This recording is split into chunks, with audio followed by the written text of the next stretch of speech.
Hello, this is a guy who likes fanfiction and is too lazy to read, so here is The Blue Pheasant Flies On in audio form. Check the description for the links to the author. The Blue Pheasant Flies On.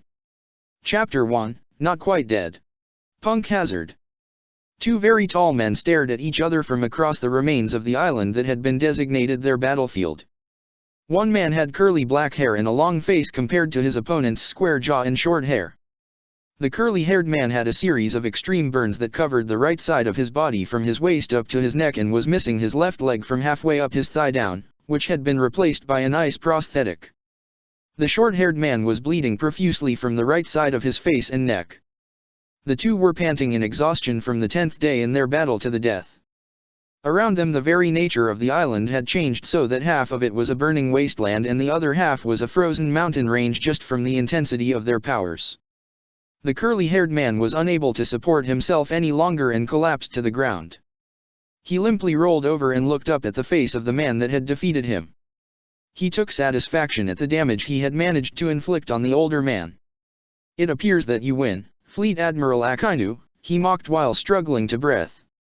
The battle between them had been the hardest fight of his life and he had lost it, so he was willing to act a little petty at the moment. "It appears that my lazy justice lost to your absolute justice." "You put up a good fight, Admiral Aokiji," Akainu replied with a slight emphasis on his title. It didn't matter in the end.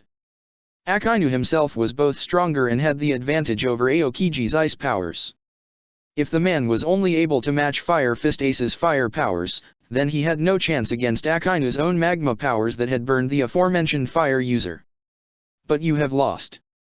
As you said, I will be the next Fleet Admiral of the Marines." "If you're in charge of the Marines then I don't want any part of them," Aokiji told him. Akainu let out a sigh. "I see. Then I accept your resignation, former Admiral Pheasant." Akainu lifted up his fist that was then turned into magma. "Goodbye." Pheasant had known that his life was forfeited when he had been unable to maintain his fake leg and collapsed. He couldn't work under a man who believed in absolute justice and knew that Akainu wouldn't let him live with retiring after their fight to the death. The use of his real name instead of his moniker confirmed it. He regarded his end with the same calm expression he had always worn. His last words would forever be ingrained into Akainu's mind as a reminder as to the type of person Pheasant had been, even with his fist punching through his chest. Arera. Mountains of Brago, X774. Pheasant slowly opened his eyes and stared at the wooden ceiling above him. This is the afterlife, he wondered, remembering dying when Akainu, Sakazuki shoved his magma fist through his chest. I was expecting something more.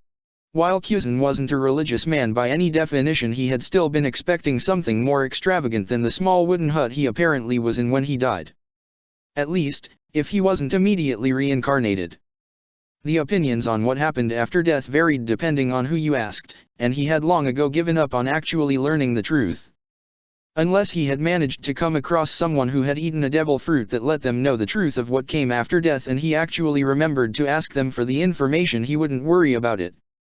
He couldn't sense anyone around him with his haki, and any attempt to move left him in unbearable pain, especially on his right side. The fight.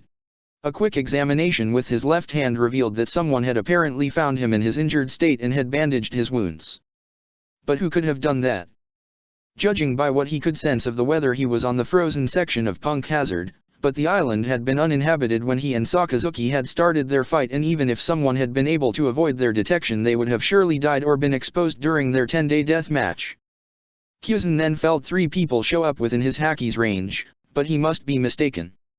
Of the 3 people he felt, 2 of them were children just under an officer's power and the other was around a mid-level vice admiral's power. Something was wrong here. He would go along with things for now until he had a better grasp of the situation. The door to the cabin was opened and Pheasant's eyebrows rose in surprise. The 3 people who had entered consisted of 2 young boys and a woman dressed only in their underwear. He knew that the temperature outside had to be freezing, so why these people were running around nearly naked was beyond him. One of them might have eaten a devil fruit that could withstand the cold, but not all 3 of them. One boy had spiky silver hair that jutted back from his face and the other had spiky black hair that drooped down. Both had dark boxers on. The woman had chin-length purple hair and a very obvious figure that was only covered by a green bra and matching underwear. "Sensei," he's awake, the silver-haired boy pointed out to his apparent teacher. Odd. Pheasant would have marked them down for her kids. The purple-haired woman walked up to Pheasant's head and sat down next to him. How are you feeling? She asked while placing a hand on his forehead. Better than I thought I'd be, he tried to tell her, but his voice came out weak and scratchy. How long had he been here? Or had his throat been injured in the fight and he'd just not noticed? How long? He was overcome with a coughing fit and unable to continue. Had he damaged his lungs?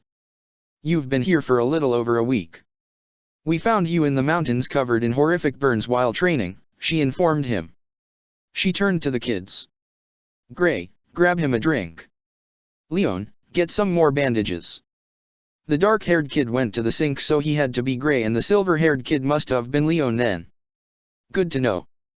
Gray gave her a cup and she slowly let him drink from it. It was embarrassing, but he was in no position to argue. Try talking now. Thank you, Pheasant said. His voice already sounded better. Where am I? I'm sorry. You must be confused. My name is This is Gray, and the one who went to get the bandages is Leon. Introduced herself and the boys to Pheasant. As if summoned by his name, Leon arrived carrying a large roll of bandages and several tubes of some kind of medicine, probably for burns. To answer your question, you're in my cabin. It's a couple of miles away from the nearest town. She began to roll out the bandages and started to take off his old ones. You were hurt pretty badly. What happened? These people obviously didn't know who he was if they had to ask, and he wasn't about to tell them his name while he was at their mercy and there was no help nearby. Most pirates would spring on the chance to take down an admiral, well, ex-admiral, if they had the chance, and he didn't know where his savior's allegiance aligned. With his last memories being Sakazuki driving a fist through his chest, Pheasant was understandably paranoid about his current situation. Her mention of a town nearby was suspicious as well. In order for there to be a town, then he had to have been taken off of Punk Hazard, but she said that they had found him in the mountains. It was all very suspicious, and he would have to keep things close to his chest for the time being. So Pheasant fell back to a strategy he had mastered while in the Marines. Lying. I don't know. I remember getting into a fight, but not much else, he said to cut off any further questions. Pretending to have partial amnesia was an old trick that worked quite well for him before. It gave an out for any future questions, yet still allowed him to know some basic things without being suspicious enough to warrant any in-depth analysis. You must have hit your head during the fight, told him. She had finished unwrapping his wounds and Pheasant could finally see the full extent of his injuries. It was pretty bad. He had a massive amount of angry burns all along the right side of his torso and most of his right arm that ran all the way up to the side of his face. It was a miracle that he hadn't lost anything important and still had his arm. The remains of his left leg were burnt pretty badly as well, and it would take a while to heal. Unfortunately, he couldn't just turn into ice and negate the damage that way. It would have to heal on its own time. Noticed his gaze and explained, I had the local doctor come here and look at you after we got you out of the cold. He was amazed that you survived both your wounds and the cold from the mountains. He did what he could to treat your wounds but said that it would have to be left to time in order to heal and that it would scar pretty badly. You're better off here in the long run than at the local clinic.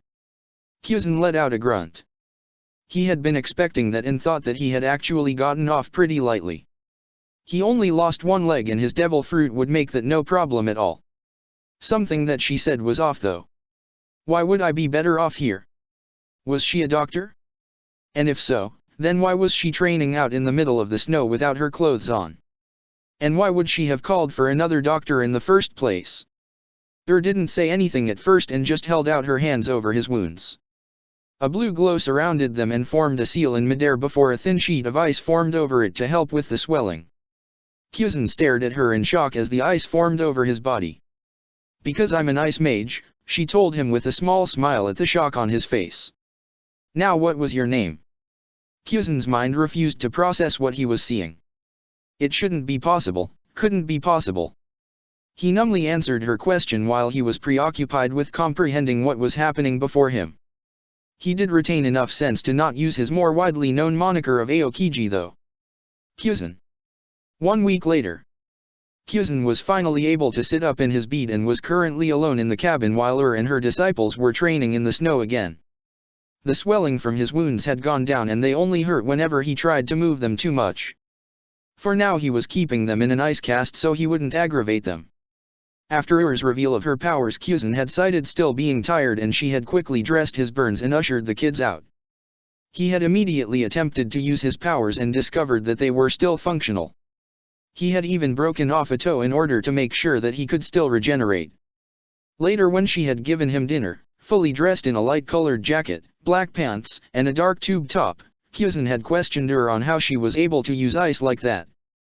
The answer and subsequent explanation he had received showed that he was worse off than he thought. From what had been described to him, he wasn't even in his own world at the moment. There was no world government, no marines, and any pirates that existed were treated as a minor annoyance for the most part. Instead of devil fruit, these people used magic that 10% of humans could naturally use, as well as various species of monsters. There was an extremely diverse amount of magics that could be learned by multiple people. Was a master of ice make magic and was teaching it to her students, which explained their lack of clothing when he first met them and why they had been up in the mountains when he had appeared.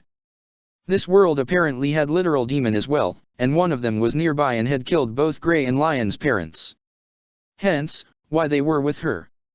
How they matched up against some of the monsters of his world, such as Or's Jr., was still up for debate and he didn't plan on finding out anytime soon.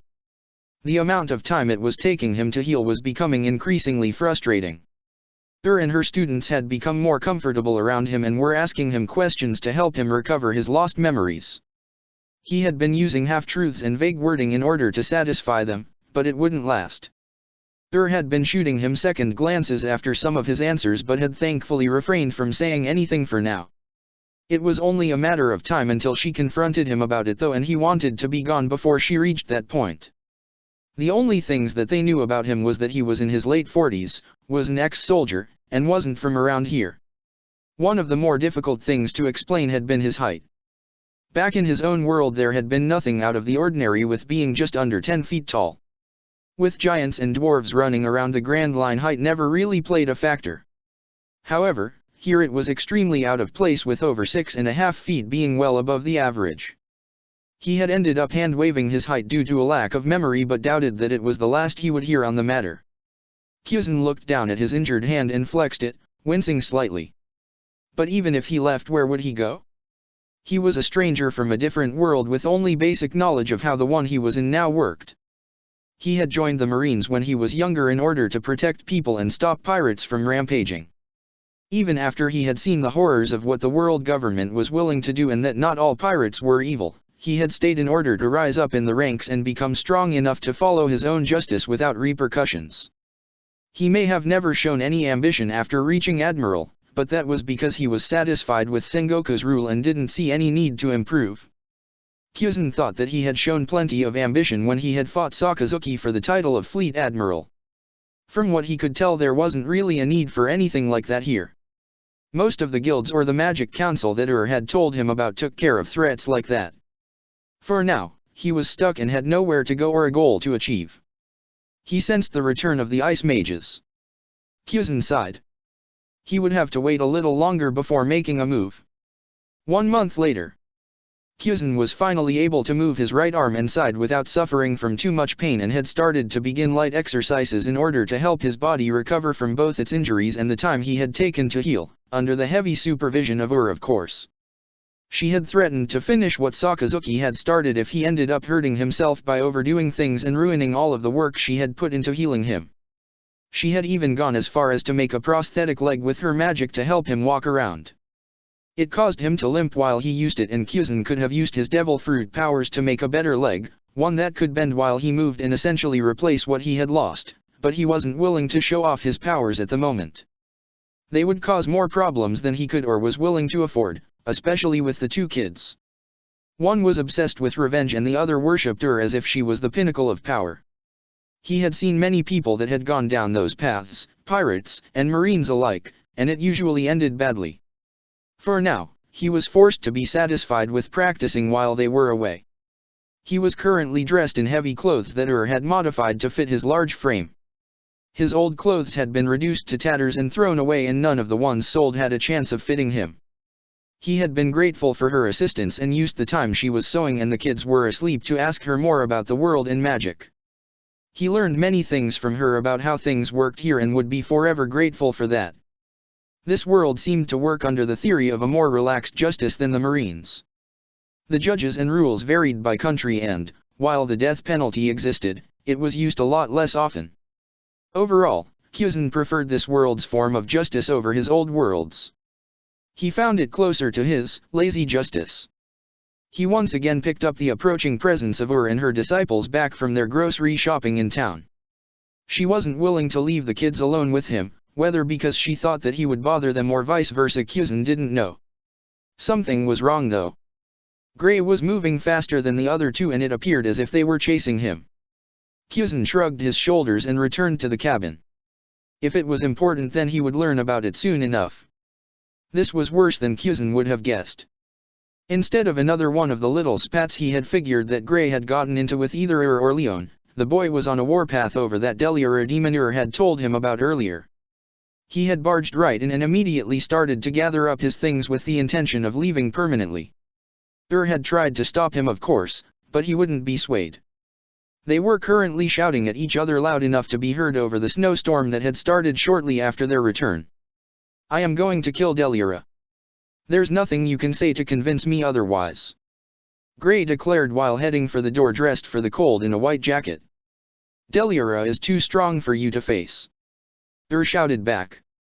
He would crush you like a bug. If you go out that door you will die. No. I will defeat him. I can do it. Gray insisted.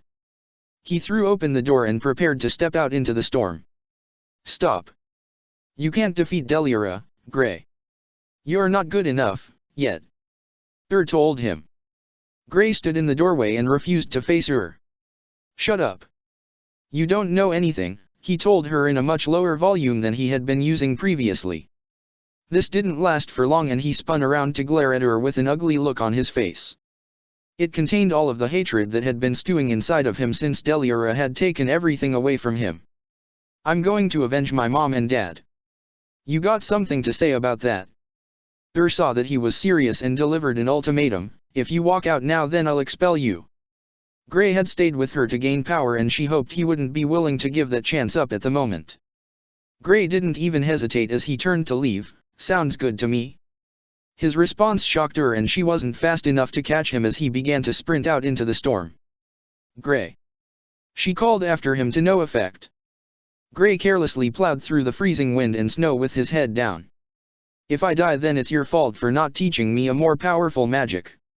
His words were said in frustration and anger and he never suspected that anyone would actually hear them. If he had looked back he would have seen the hurt look on Ur's face before it was lost to the storm. Arera, Gray froze at the sound of Pheasant's voice. The tall man seemed to appear out of the air next to him with a lazy expression on his face. I hate to interrupt, but is that really something you should say to your teacher? He asked with a bored tone. Gray was startled by the man's appearance. From what he knew, Pheasant was still heavily injured and should have difficulty moving, so how had he gotten ahead of him? And when did he even leave the cabin? He was sure that the man was there when he had been arguing with her earlier. He quickly recovered and attempted to brush him off. It's true. All she taught me was ice make magic and it isn't very good at all. So you're going to go after the giant demon that destroyed your hometown with less than a year's worth of training and armed only with what you consider a weak magic? Pheasant asked with an air of indifference. You're only going to get yourself killed, boy. Shut up. You don't know anything. You're just an old cripple that's lucky he can remember how to put on his pants. Gray yelled in anger. Oh. Pheasant lazily stared down Gray and released some of his power, causing the boy to shake in his boots. And what are you? A little brat that is running off half-cocked with barely an understanding of his power that will only end up meeting his parents a lot sooner than he should. Tell me, do you really want your last words to your teacher and the savior who took you in, saved you from a short life of loneliness, clothed you, fed you, trained you, and loved you to be throwing any of your shortcomings in her face and then dying without listening to what she had to say or getting a chance to apologize? Are you really that selfish and horrible? Pheasant's words cut deep into Gray, but instead of dissuading him it only served to make him angrier. To hell with you, old man. You won't stop me. I will defeat Delira. Pheasant's eyebrow rose up at Gray's reply. I'm not stopping you, he motioned to the front of Gray that was wide open. The only thing here that's stopping you is yourself. You're so blinded by your pride, guilt, and anger that you won't listen when you tell yourself that you can't do it. Pheasant lowered himself down so that he was looking Gray in the eyes. You don't understand that you should listen to that voice inside that's telling you, you can't do it. Fear isn't there to hold us back, it's there to remind us that we are mortal and that there will always be something better than us. The trick is to learn when to listen to that fear and when to ignore it. Right now, you should open your ears, brat, Pheasant finished. He turned away and disappeared back into the storm with a burst of sorrow. Pheasant reappeared in front of the cabin and frowned at his leg. The prosthetic that he wore had been unable to keep up with the kicks required for Soru and had shattered halfway back. He would have to start remembering that he was missing a leg even if he replaced it with his powers. Excuse me, what's going on? Pheasant asked once he walked inside. Had perked up when Pheasant entered thinking that Gray had come to his senses, then slunk back down into her chair in disappointment when she saw it was Pheasant. She then jerked back up with a realization. Where have you been? Outside, he jerked his thumb over his shoulder. I saw Gray running away pretty fast. What happened? That stubborn dumbass is trying to take on Delira alone. He'll get himself killed like this, said. Aren't you going to stop him? Shook her head sharply, Gray's parting words still fresh in her mind. No. I expelled him because he wouldn't listen to me and chose revenge. Okay, Pheasant told her skeptically, drawing out the word. He walked out of the room and into the library where Leon was reading a book. He ducked to fit inside the doorway, but still managed to hit his head anyways. He was never going to get used to that. Leon turned around with a start when he heard the noise and attempted to hide his book, but relaxed when he saw it was their injured guest. Get your things together, kid. We'll be leaving soon, Pheasant advised him before turning around to leave. What do you mean, Pheasant-san? Leon quickly hid the book and followed the old man out of the room. Why would we go anywhere in this storm? To save your fellow idiotic student. But why? Sensei kicked him out because he wouldn't listen. Isn't the type of person to just abandon someone like that, Pheasant said. Shortly after that came looking for Leon to help her go after Gray and save him. She was surprised to find him waiting for her at the door along with Pheasant. Leon had gotten his blue jacket and Pheasant had removed his heavier clothes so that he was now dressed in a dark shirt and pants under the outer part of his jacket. The man himself nudged Lion's side. Told you. What are you doing? Demanded. I can't let a young woman like yourself go off to fight a demon with only 2 kids as backup, can I? Pheasant rhetorically asked. You're injured. You won't be able to keep up with us and will only end up hurting yourself. Argued. Pheasant rolled his eyes at her concern. It would take more than that to hurt him, even with his current injuries. He was a Logia eater. Unless the demon magically knew Haki or had a hidden fire move, he would be fine. The only reason he was so weak at the moment was because of the physical damage to his body, and that was only his right arm and side. I'll be fine, he waved off her concerns. It would leave a bad taste in my mouth if I just let my saviors run off to fight without me. Shot a hard look at the man who did nothing in response. She eventually snorted and moved to the front of their group. Do you think that you can fight Delira like that? She asked without turning around. Yes. Let out a humph but didn't continue to insist that he stay, which Pheasant took for a good sign. Fine. Leon, stay close to me. It will be dangerous. If the idiot was willing to throw his life away in some misguided attempt of repayment, then that was out of her hands. She had a student to save. Yes, sensei, the young boy replied. He was nervous watching the 2 adults argue in their calm voices and was glad that it had been settled. Opened the door and led them out into the storm after Gray. Several hours later, Random Town. They had tracked Gray through the snow all the way out to the current town that Delira was rampaging through. The demon had apparently just started, as there were still some people fleeing from the place and most of the buildings were still standing. The monster itself was a giant that stood about as tall as Ors Jr. had back in Marineford. Its skin was dark blue and had a series of spikes that ran down the front of his body and around his neck. Its hands ended in massive claws and its feet resembled those of a giant bird. The most terrifying part of him was its head that was crowned with two large horns attached to a metal plate, hollow holes where its eyes should have been, a mouth that was filled with pointed teeth, and long hair that went down to its neck. "Arera," Pheasant muttered at the sight of Delira. His appearance wasn't that surprising to him, but the demon was causing a decent amount of destruction. It would be quite problematic if it continued to rampage. A flash of blue was seen, and a small ice construct struck Delira from below. It seemed to have no effect on the demon other than to annoy it. A giant arm came sweeping down at its attacker and destroyed an entire line of houses in order in the process. "Grey!" shouted in fear. She had felt his magic being used and there was no doubt on who would be stupid and reckless enough to attack Delira with such a weak move. She wanted to run forward and protect him, but there were still so many people that needed to be evacuated. Was caught in a dilemma and left unsure of what to do. Pheasant's hand landed on her shoulder and she looked up at the man. "Don't worry. I'll take care of the civilians. Go save your student," he told her. It wasn't a suggestion. There was a look about the normally carefree man that reminded her of the faces she had seen soldiers wearing occasionally. At the moment, Ur's doubts about the man that had been plaguing her since his claims of amnesia left her. She could trust him. "Leon, stay with Pheasant. Help him evacuate the town," she ordered. After getting his confirmation, Ur sprinted off to save her other student. Pheasant and Leon began to direct people through the streets and searching for injured survivors. Leon used his ice magic to make animals that would help drag people to safety or move debris. Pheasant just used his strength and haki to locate and save others. While they were doing that, he would frequently glance to where Delira was rampaging.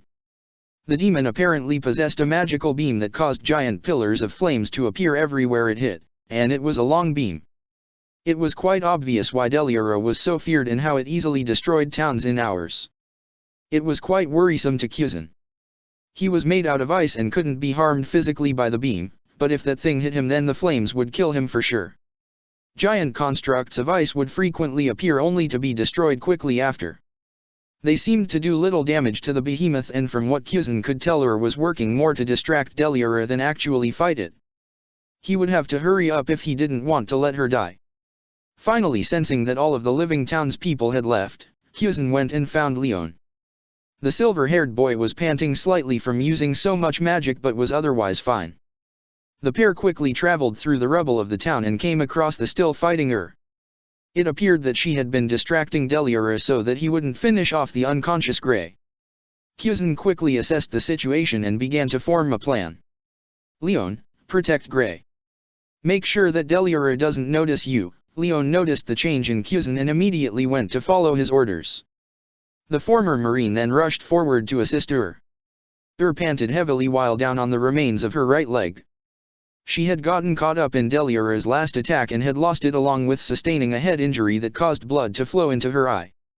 A quick use of her magic replaced the missing leg, but it was still worrisome. She had known that Delira was strong, but she hadn't thought that it would be this strong. Her attacks hadn't done anything to the demon other than bother it. She watched Delira begin to charge another attack and put her hands together for her next attack. Ice Make, Rose Garden. A giant forest of roses and thorns erupted across the ground to bind Delira and force its head upwards so that the beam shot into the air. Delira then broke out of the bindings with a roar. Before it could do anything, Pheasant made his move. Ice Block, Partisan. Several spears made of ice appeared around Delira and attempted to pierce the demon. It had no overall effect like Ur's attacks from before. Pheasant appeared next to Ur in a flash of sorrow and let out a sigh. "It seems like he's going to be difficult." Ur stared at Pheasant in shock. The man had been living in her house for over a month and he hadn't shown a single sign of knowing how to use ice magic. She had sensed the amount of power that he wielded and it surpassed hers, but she had never seen a sign of it.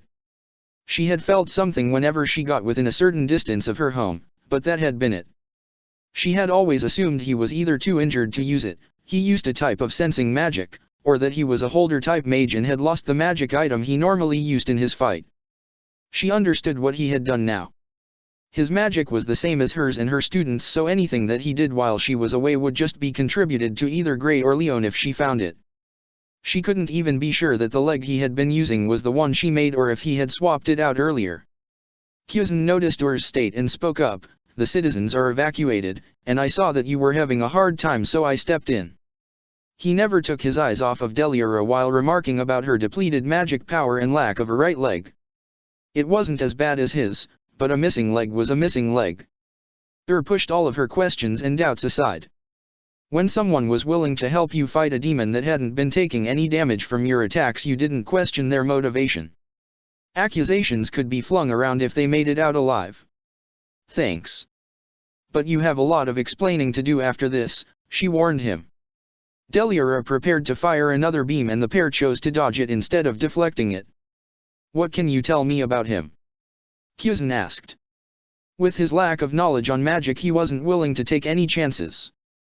Hacky or no hacky, if he was hit with an attack that he thought wouldn't hurt him, but did, then he'd be in trouble. "Large, strong, tough, shoots a laser. I'm not sure what you're looking for here," told him. "Anything else? Do you think it needs more?" she sarcastically asked. Pheasant let out an internal sigh. He understood that people dealt with stress on the battlefield in different ways, but the people that got snappy were the most annoying. "Fine. That's enough anyways. Could you hold him in place?" Pheasant asked before sprinting at Deliara at a normal pace. Needed to hold it so that its mouth beam couldn't hit him and he had to give her time to act. "Enough for what?" Asked, but Pheasant was already too far away. She didn't understand what he was doing, but he had a plan, which was more than she could say. Her hands came together as she cast her signature and strongest spell again, Ice Make, Rose Garden. The roses and thorns once again bound Deliara together so that he was facing skywards.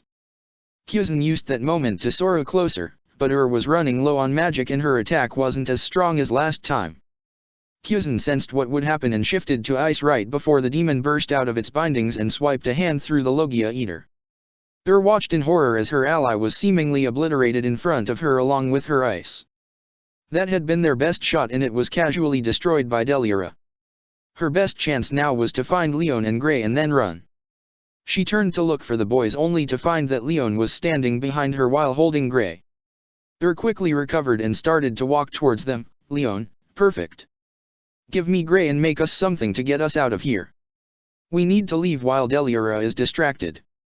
"What are you talking about, Leon dropped Gray and looked at her with a crazed face. "You're not running away, are you?" Gray woke with a start and a scream. He rapidly glanced around the area and was frightened by the scene of Deliara's rampage and confused by Leon and Ur's presence. "What's going on? Why are you two here?" "We came to save you, Gray. Now we need to get away from here," she informed him with a pointed look at Leon at the end. The boy didn't get the hint. "You're the strongest, You can beat Deliara easily. There is always someone better," reminded him. "Pheasant was stronger than me and Deliara killed him. We need to go. Now." The boys stared at her announcement. One in shock, the other in disbelief and anger. "Liar!" Leon shouted at her. "He was a crippled old man that couldn't move without you." Tears of denial began to form in his eyes. "I became your student because you're supposed to be the strongest. Don't lose to that monster, Don't betray me." Sadly looked at Leon. She had merely assumed that his respect and opinion of her was based on her status as his teacher and strength as a mage. In actuality, he had hero worship for her and had been convinced that she was the strongest mage in the world. She would have to do something about that after they got away. Apparently, he hadn't been listening when she told him about others being stronger than her. Before she could say anything, Leon jumped in front of her and took a stance that crossed his arms with his right palm down and the left palm up. "If you won't fight him, then I will," he declared. Recognized his stance and began to run towards him. "Where did you learn that?" Leon kept all his focus on Deliara as his magic power began to build. "You weren't teaching me anything other than your molding magic, so I learned it from one of your books," he informed her. "To think that you were hiding an ice magic as strong as Iced Shell." "Leon, you didn't finish reading, Did you? Rhetorically asked. If he was trying to use it, then he either had gone crazy or hadn't finished. She was so close. Just a few more inches and she'd reach him. Was too late and Lion's power surged outwards, knocking her back and attracting Delira's attention. Gray watched in shock while Lion's power rose far past anything he had used before. Before Leon had a chance to finish, froze him in a block of ice. Gray looked at his teacher in shock. What are you doing? Iced shell ruins the user's body. Told Gray between pants. She could feel the adrenaline starting to run out. But it is the only way to defeat Delira, she admitted. Rose to her feet and stood in the path of the approaching demon. I never expected Leon to come up with the same plan as me. He truly is my student. She moved forward and assumed the same stance Leon had. Magic began to build around her and the ends of her hair started to turn white. I won't let you get any closer. This is the end, demon. Before could launch her spell, the ground around them gained a layer of ice and Delira was stopped in its tracks. Ice time capsule, Pheasant calmly stated as he walked up from behind Delira. The demon attempted to break free of the ice only for it to advance further up its legs. Pheasant stretched a hand out and placed it on a part of the leg that wasn't frozen yet. Ice time. The rest of the ice quickly worked its way up Delira, who was roaring in rage. The demon tried to charge another of its magic beams only for its head to freeze before it could fire. Pheasant then casually swept his arm through the frozen demon and destroyed its leg. It fell and crumbled into a multitude of separate chunks, killing the demon of destruction, Delira. While and Gray stared at him in shock, Pheasant panted heavily and sweat dripped from his brow. It was as he suspected. Every time he used his ice powers and even his haki, he had felt as if something was being drained from him, but had originally chalked it up to him being weak from his fight. As time went on and nothing had changed, he began to fear that the change was permanent. His last use of his powers proved it. In order to turn into ice and reform had taken longer than it should have, and his energy had been drained in the process. Those last two attacks weren't supposed to take that much effort, but in his weakened state he could barely muster the power needed for them. His vision began to go dark from his efforts and he slowly pitched forward. He knew what had happened to all of his powers now. Pheasant could use magic. Chapter 2, Flying on. Ur's hut.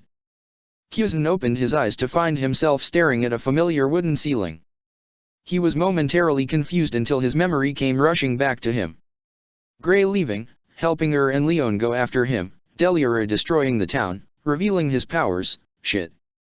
Pheasant hadn't wanted to use his powers while he was still with and her disciples. He knew that they wouldn't recognize him as a devil fruit eater or a marine admiral, but years of training to conceal his powers before he became such a well-known figure couldn't be cast aside so easily. He let out a small groan and brought his hand to his head. This was going to complicate things. So, you're awake. Pheasant opened his eyes and found her sitting next to his bed. She had a tray with food on it that he could still see steam wafting off of. She set the tray down next to him and gave him a stern look. You're suffering from magic exhaustion, but I'm sure you're used to that. Gray helped me drag you and Leon back here after you killed Delira. Her look turned into a glare and he felt her power spike. Just what he needed, a pissed-off woman. Would you mind explaining that? It definitely wasn't a question. Pheasant figured that he wouldn't be able to get out of this with more vague, half-truths. Wanted the whole truth and wouldn't settle for less. He recognized her look as the same one that Tsuru would level at Garp when the old Vice Admiral was trying to dodge her questions. There was no getting out of this, but he couldn't tell her the truth. She would think he was crazy. Hell, he thought he was crazy if the evidence wasn't so overwhelming. He needed to come up with a story, and a damn good one at that. Pheasant let out an exaggerated sigh to play up his reluctance. He needed to be convincing. All right, but you can't tell anyone about me, he warned her. After she nodded, he began to spin his tale. I'm not just a former career soldier, I'm an ex-admiral, the second highest rank in my nation's military. I'm from a large alliance of islands that is collectively run by the monarchs of each island. The Marines were formed to deal with the large piracy problem for obvious reasons. Pheasant paused for a moment to see if was buying it, and when she nodded he continued. We worked off the policy of justice, which in some cases translated to might makes right. To some Marines the idea of justice and protecting the innocent drove them on, he motioned to himself. While others followed in absolute justice and would take their orders to the extreme. Noticed Pheasant's angry tone and the way he scowled at the mention of absolute justice, and he unconsciously reached a hand up to his chest. "Did a Marine like that give you those burns?" she asked softly. "Yes." There was a moment of silence before Pheasant continued. "A few weeks before you found me, one of the higher-ranked members of a pirate fleet, a man named Ace, had been captured. He was to be publicly executed in an attempt to draw out his commander, the strongest man in the world. It worked. He brought his whole fleet and all of his allies to get him back." Pheasant gained a far-off look as he remembered the battle against Whitebeard. "All of that just for one man?" said in surprise. "I thought pirates were all a bunch of criminals who only cared for themselves." "Not all of them. The king's rule is absolute, and they don't care for most people. Some people are unable to live like that and take up piracy so that they can live their lives the way they want, freely. Others have done something that upset the kings and were forced into the life." The former admiral thought back to Nico Robin and the Straw Hat pirates that she was a part of. People willing to declare war on the world just to save one friend. If only more pirates more people were like them, then his world would have been a better place. Pheasant had always been willing to turn a semi-blind eye at pirates like that. If he came across one by chance, he would take them out. They were pirates after all, but he wouldn't actively hunt them down like some Marines he could think of. Whitebeard was special even among pirates. A pirate that didn't want treasure or status from life but gathered a crew so that he would have a family. And he came storming into Marine headquarters to save one of his sons. "He sounds nothing like anybody I've ever met, criminal or not," said. "But you said was." Pheasant nodded. "There was a war between Whitebeard's forces and the Marines, more of a large-scale battle, actually. In the end many lives were lost, among them were Whitebeard and Ace. It drastically changed our world. Now there was a power vacuum, and not just for the pirates. Our fleet admiral was retiring and one of the admirals was to be promoted as his successor. Sengoku recommended me for the position, but the kings wanted Sakazuki, my fellow admiral and the man that severely wounded Whitebeard during the war. Personally, I didn't want the position, but I wanted to prevent Sakazuki from getting it more." "Why?" Interrupted. "What's so bad about this Sakazuki? Besides the obvious fact that he was the reason Pheasant was so severely injured in the first place." Pheasant let out a sigh while he organized his thoughts about the man that had killed him. "Sakazuki was the most fanatic believer of absolute justice. One of the only times that I ever worked with him was when we were sent to eliminate a small island of rebels. Instead of hunting down the rebels, Sakazuki destroyed the entire island on the off chance that we would miss a rebel, or one of the townspeople would hide them, or their ideas had spread to others on the island." Covered her mouth in horror and stared at Pheasant, and the Marines didn't do anything. "They gave him a commendation," Pheasant bitterly told her. "He killed the rebels and sent a message to anyone that would attempt something similar. That's why he was the king's favorites." He shook his head to rid them of thoughts on Sakazuki. "To determine who was best fit for rule, we fought each other on a deserted island. As you can tell," Pheasant gestured to his burns and missing leg, "I lost. Ice doesn't tend to hold up very well against magma," he poorly joked. "So that's why I didn't tell you the truth. I was never dismissed, nor did I retire. I must have been transported to these mountains to die and never be found, swept under the rug like so many others. Now I can't return to my homeland, and if I am found by anyone from the Alliance or the Marines, then I will be hunted down and killed," Pheasant finished. He silently waited for Ur's response. Silently sat next to him for a while. She had no idea what Pheasant had been through and now felt horrible for making him bring up his past that he had a very good reason to hide. To be nearly killed fighting over leadership and now forced to hide from his old allies or else be hunted down and killed. She couldn't fault him for not telling her the truth when he had first awoken. Bowed her head to the older man in regret. "I'm sorry for suspecting you and for making you tell me your past like that. You've been nothing but a perfect gentleman and even killed Deliara for us, and I've trampled over that kindness." Pheasant gave her a small smile, apparently his story checked out. "Arera, it's fine," he waved off her apology. I understand your suspicions. I would have done the same in your position. Actually, he would have just dropped whoever he found off at the nearest hospital and been done with the whole issue, after ensuring that they weren't a wanted criminal first. I should be thanking you for the care you've given me while I recover. He absently flexed his hand and felt the little power he had remaining. Although, it looks like I'll have to impose on you for a little longer. It will be no bother, said in relief. She hadn't wanted to anger the man after what he had done. If it wasn't for him, then she'd have been forced to sacrifice herself to kill Deliora with iced shell. My students will be especially happy that you'll be here a little longer, she absently said, and then frowned when she thought of one of those students. This didn't go unnoticed. Is there something wrong?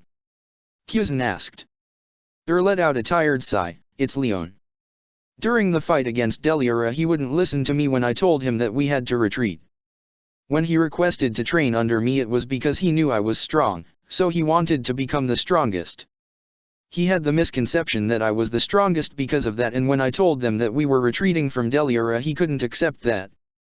He was going to cast iced shell himself without knowing the consequences in order to defeat Deliora, and I stopped him. When I unfroze him and he learned that Deliora was dead, he was ecstatic, until he discovered that it was you that killed him and not me. Rubbed her head while she remembered the events that followed. He hasn't talked to me since, and I'm afraid of what he'll do. I was his hero, everything that he wanted to be, and I failed him. That's a lot to take in for someone, especially at his age and on top of losing his parents. Grit her teeth in frustration. I just don't know what to do with him. Pheasant placed a calming hand onto her shoulder. It will be okay, he assured her. Leon is a bright boy, but too set in his ideals. He's just having trouble accepting how big the world is around him. Give him some time and I'm sure that he'll recover, wiser if not stronger. He had no idea if that was true, but it was what she wanted to hear. You're sure? Hopefully asked. I'm sure. I've seen it happen before, he told her. What he didn't mention was that not everyone bounced back. When faced with a crisis like this, it was a make-or-break scenario, and most of the time it broke people. Not everyone was capable of accepting what the Marines did in the name of justice. Burnouts were the best-case scenarios, suicides and desertions were more common. The worst was when someone couldn't handle it and rebelled against the Marines for it. The most recent example being the ex-Rear Admiral that had gone rogue and become one of the worst generation. But didn't need to know that. And what about Gray? Pheasant inquired to change the subject. Shot him a grateful look before answering. Gray is doing much better thanks to you. With Deliora dead, he isn't as haunted as before, like a weight has been lifted off of his shoulders. With the knowledge that his parents' killer is dead, he can move forward now, she told him with a small smile. Gray's progress was refreshing in the face of her failure with Leon. That's good to hear, Pheasant said before leaning back onto his pillow. He was still tired from unknowingly overusing his magic. Saw this and got to her feet. I'll let you get some rest. She stopped in the doorway. Thank you again, for everything. Her only response was a gentle snoring. Later that night, the door to Pheasant's room was slowly opened and Leon silently slipped into his room. Had mentioned earlier that the man had awoken while they were eating, the only time that he saw her. He was angry at her, so angry. She was supposed to be the strongest, yet she wanted to run away from Deliora. Then she had stopped him when he was going to show how strong he was. The worst part was that Deliora had been defeated, but not by him or not even by Gray, his fellow student under No, Deliora had been killed by Pheasant. The injured man that hadn't shown any sign of magical prowess the entire time he had been living with them. Even if he was injured, that didn't mean that he couldn't do something simple or even tell them that he was a mage. Leon shook his head. That wasn't why he was here. Leon carefully walked around the man's legs so that he was next to his head. He was here to become this man's disciple. Gray may have been satisfied with crawling back to her, apologizing for what he had said and begging for her to take him back through his tears, but Leon wasn't. He had wanted to train under her because she was the strongest. That's what all the surrounding townspeople had said when he had asked them in his original search, and she had never shown him anything to contradict that until Deliora. Lion's scowl deepened at the reminder of failure. When she had told them that there were more mages out there that were stronger than her, he had merely thought that she was being modest. Now he knew that she was telling him the truth, yet she had still taken him on. He had told her he wanted to be the strongest and she had trained him as her pupil despite knowing that she wasn't the strongest. She could have just told him where the stronger mages were instead of lying to him. But now that would change. He would learn as much as he could from Pheasant and become strong enough to surpass him one day. And if it turned out that Pheasant wasn't the strongest, then he would leave his tutelage and train under the stronger mage. He would continue to do this until everyone in the world would agree that he was unquestionably the strongest. Then he would never be too weak to do anything again. He would be strong and then all of his problems would be solved, and he would never lose again. Not to anything nor anybody. Are you going to say something or just stand there with that ugly look on your face? Pheasant's voice snapped Leon out of his planning and he stared at the older man in shock. Pheasant sat up and scratched the back of his head. Didn't anyone ever teach you that it was rude to stare at others? And if you keep making that face, it'll get stuck like that permanently. He missed his old sleeping mask. It helped him ignore the people around him and let them know that he wasn't to be disturbed. That was one of the first things he would buy in this world, along with a new bike.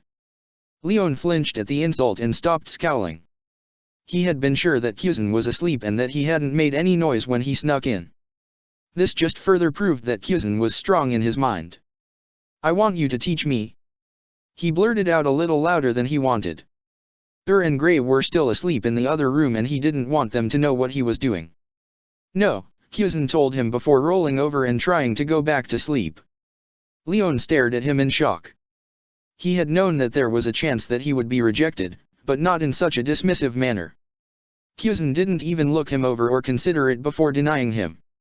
Leon's face twisted in anger. Why not? He demanded. Several reasons. 1, you already have a teacher.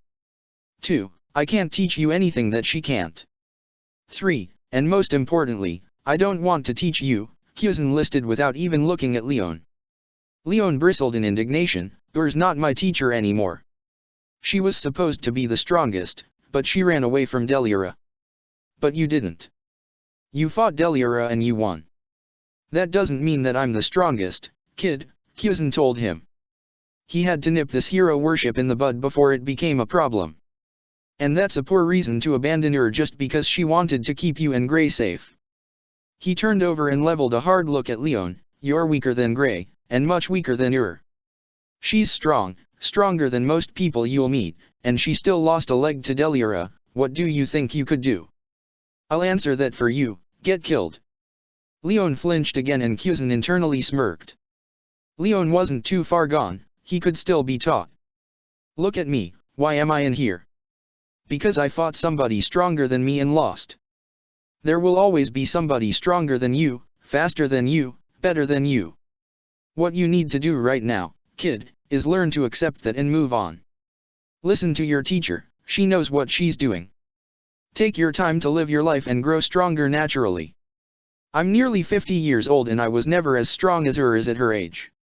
Follow her and you'll eventually get your wish. Pheasant was lying slightly to the boy. He was much stronger than her when he was her age because he had eaten his devil fruit by then. His ice powers never increased from that point, he just got better at using them and handling the power. That was the biggest difference between devil fruit and magic. A devil fruit's power was immense, but never increased. How well it was used and how it was used was left up to the eater. If he had never trained, then he'd still have trouble shifting to his ice form and could never use anything other than freezing an entire area solid at random intervals. Magic, on the other hand, worked more like a muscle. The more you used it, the stronger you got. Leon just needed time to become stronger. He also needed to get his head out of his ass and screwed on straight, but could take care of that too. Leon stood next to Pheasant quietly while he thought about what the man had said. Pheasant then turned back over and waved him away. Now it's past your bedtime, kid. Go to sleep and apologize to your teacher in the morning, he flippantly dismissed him. Leon numbly followed his advice but spent the rest of the night tossing and turning while he thought over Pheasant's words. Pheasant waited until he sensed that Leon had left before letting out another sigh. He hoped that his words were enough to set the boy on the right track, and to reassure the woman that had been listening outside of the door. Kuzan relaxed outside while he watched the clouds. The last few days had been nice and peaceful. Leon had followed his advice and apologized to her, and after chastising him for the way he acted, she had accepted his apology and things were back to normal for the three ice mages. Things were almost back to normal for Kuzan as well. His magic had apparently returned enough for him to not be bothered by its absence anymore, and he was planning to head out soon. Came out of the house and sat down next to Kuzan. Neither said anything for a moment before she spoke. "I'm thinking of moving." Kuzan made no reply, so she continued, "The boys need more training, but they also need to have others to talk with and kids their age to play with. A life of nothing but training with their teacher will leave them socially stunted, no matter how well I teach them." Gray's already picked up a bad habit of randomly stripping. More silence. Kuzan could tell that she needed to get this off of her chest. "There was a man I met a few years ago, shortly after my daughter dash." She stopped short for a moment before taking a calming breath and continuing, "After she died. He was from a guild out west, never mentioned which one it was, but he was strong, much stronger than me. It might be time to travel west and search for a guild that Gray and Leon can grow in with others. My dream has always been to raise the new generation out here, but I can't do it all alone." Deliara really drove that point home. "I think it's time to let go of the past, so that I can help build the future." She waited for Kuzan to say something, but he remained silent. After a few seconds she spoke up again, "What do you think?" Kuzan raised an eyebrow at her before speaking, "I think that you've already made your mind up and are just nervous over the decision. You've lived here your whole life and don't want to leave because you feel that it will be a betrayal to your daughter. You just want to hear someone else tell you that it's okay to move on and that Lyon's and Gray's actions have shaken you more than you are willing to admit." She looked up at him in surprise. She never would have expected Kuzan to be that insightful. He smiled down at her, "It's fine and you're right. People can't get hung up on the past if they want to move forward. The world is ever changing, and we have to learn to change with it." His thoughts turned to the Marines and the Celestial Dragons. Both of them caught up in the old ways and unwilling to change what they knew was wrong. He himself needed to change as well. Maybe he could use this new world as a chance to view the world in a different perspective, where the people made decisions themselves with their own sense of justice. "What about you?" Kuzan turned to her in surprise. "Me? Yes. You don't know what it's like in this part of the world, right?" He could concede to that. When she had first mentioned jewels he had thought she was referring to gemstones, not paper money. Seeing him nod, continued. "I'd like for you to travel with us and I'll teach you about how things like money and the geography work. As a form of thanks for saving my life and, more importantly, my students' lives," she told him. Kuzan stared at her in surprise. He had honestly never expected to be asked to travel with them. He just assumed that he'd leave after he had fully healed and then head out on his own while learning from trial and error. He had spent most of his time traveling alone since he had been promoted to admiral. Anyone else would have been more of a hindrance to him than an asset at that point. It was a nice gesture and he could see that she wanted him to accept. He smiled at her, a real one instead of his usual placating one he showed. "I think that I'd like that." The four ice users stood outside of Ur's hut. Their things, mostly clothes, were gathered in packs across their backs and Ur had a chest containing everything else in her hands. She had informed the nearby town that they were leaving and wouldn't be back. They had been given some provisions for their journey, but other than that they didn't say much. It was a small town and Ur and her disciples had never been more than a curiosity that showed up about every 2 or 3 weeks. "This is it, Gray, Leon. Your training journey starts here," Ur told her students. "Will we ever come back?" Gray curiously asked.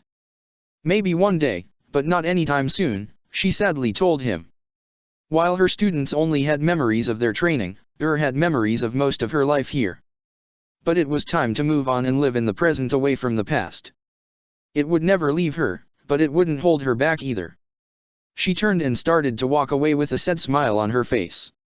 Her students followed after her and Kuzan followed after them with a last glance over his shoulder to the simple hut where he had begun to take this new chapter of his life. He turned back to follow her and smiled peacefully. "Perhaps I should be thanking you, Sakazuki. Maybe killing me was the kindest thing you could have done." Chapter 3, daughters. Led Gray and Leon into the latest town on their way to the train station. Their journey had led them west across the northern continent and they planned to catch a train at their earliest convenience. Unfortunately, Ur's hut had been located far out of the way of any major or minor train tracks and most methods of travel other than walking were useless in the deep snow. There were still at least 3 inches of snow covering everything, but it was better than the 6-inch minimum they were used to. As the trio made their way through town, Ur noticed an inn on the main road and led her students over to it. They opened the door and were instantly blasted with a wave of heat that began to melt the snow stuck to their heavy clothes. A cry of welcome greeted them. A quick look around showed that the inn was apparently a popular gathering place for the town. People were gathered over by the bar and placed by the fire to keep warm. They all glanced up when they noticed people walk in and gave them a once-over. Seemingly finding nothing of interest, the patrons turned back to their drinks and groups. Ur walked over to the woman that had greeted them, a plump and older lady that was behind the bar. She gave her a smile before speaking. "Hello, we're travelers passing through and are looking for a place to stay. Do you have any rooms available?" The woman nodded and Ur paid her for 2 rooms. She gave the woman her first name and she seemed to perk up. "You wouldn't happen to be Ur Milkovich, would you?" "Yes," Ur answered. She gestured to Gray and Leon. "I'm on a trip with my students to see more of the world." The woman grabbed her hand. "Wait right here," she told her before signaling to one of the servers. After relaying some instructions, the server nodded and left the inn. The woman turned back to Ur. "I'm sorry, but there's a couple that would like to speak to a mage of your reputation about a very important matter. Could you wait for them?" "Sure." The trio was led over to a relatively private table and given drinks while they waited. Ur sat with her back to the wall in a clear view of the door. It seemed like a quiet town, but she wasn't willing to trust appearances after hearing that someone was looking for her. She turned to Gray. "Go and get Pheasant. Tell him what's going on." Gray nodded and slipped out of the inn to grab their tall companion. He was waiting on the outskirts of town to avoid drawing attention. His height and scars tended to unnerve people and he had started hanging back until after they had already paid for their rooms after a particularly frightened innkeeper had refused their patronage. A few minutes later the server came back and led a young couple over to Ur's table. The man had spiky dark hair and equally dark eyes with stubble across his face. The woman had short light brown hair and blue eyes. Both of them looked ragged and had noticeable bags under their eyes. At the sight of Ur their faces brightened, and the man leaned across the table to grab her hands. "Please help us find our daughter," he begged before she had a chance to react. Ur was startled by his outburst and looked around to see if anyone had noticed. The inn patrons had glanced up from their spots briefly, but then went back to what they were doing with some mumbled words. From what she could tell, this wasn't a new development. She reached out and removed his hands from hers. "Calm down, then tell me what happened to your daughter," she told him calmly. The second she discovered that they needed help to find their daughter, she was committed to the job. Memories of Voltaire and her overabundant magical power that had led to her death flashed through her mind. She would do whatever was in her power to prevent someone else from going through that pain. Before the man could speak, the inn doors opened to announce Gray's return with Pheasant. The tall man ducked so that he could fit through the door and gave the room a customary once-over. Everything seemed normal. People were gawking, but no one had made any hostile movements or tried to blend into their seats. He quickly located Ur's table and the 2 people he didn't recognize. Ur gave him a nearly unnoticeable shake of her head and he relaxed slightly. They weren't a threat. It seemed like he hadn't needed to use Soru after all. Pheasant sat down at Ur's table uncomfortably and she introduced him. "This is Pheasant, my traveling companion. He'll be helping me find your daughter." The couple didn't lose their wary looks but were now much more open to the man's presence. A quick look from Ur told Pheasant that she would fill him in later before she turned back to the pair. "Now, about your daughter." They looked back to her and the man coughed in embarrassment at being caught staring. "Right. My name is Popo Leaf and this is my wife, Nana. Our daughter Nano was kidnapped by the Mage Guild Chrono Noise several days ago.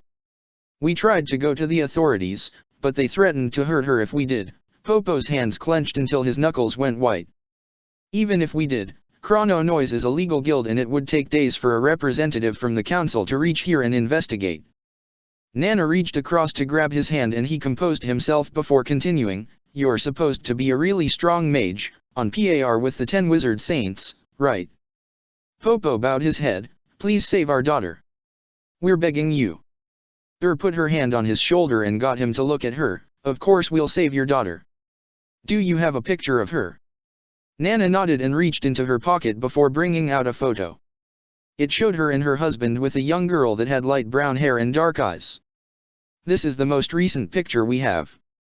The 4 mages studied the picture while Pheasant asked more questions. Why would a mage guild kidnap your daughter?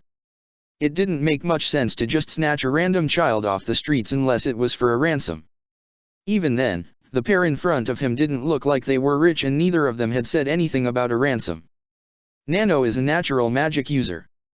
We looked it up and her magic is called egg knock. It lets her speed up the time inside an egg and we use it to raise some chickens, Nana said. That's why Chrono Noise took her. The tall man hummed and thought. They must have found one hell of an egg if they were willing to kidnap a little girl just to hatch it. But it seemed foolish to go as far as kidnapping if one of their members could have just learned the magic themselves. Either they had already known about Nano when they found the egg, or it was just easier to hunt down a user of egg knock magic than to find a way to learn how to use it. It didn't sound very useful for combat, which seemed to be what the mage guilds specialized in.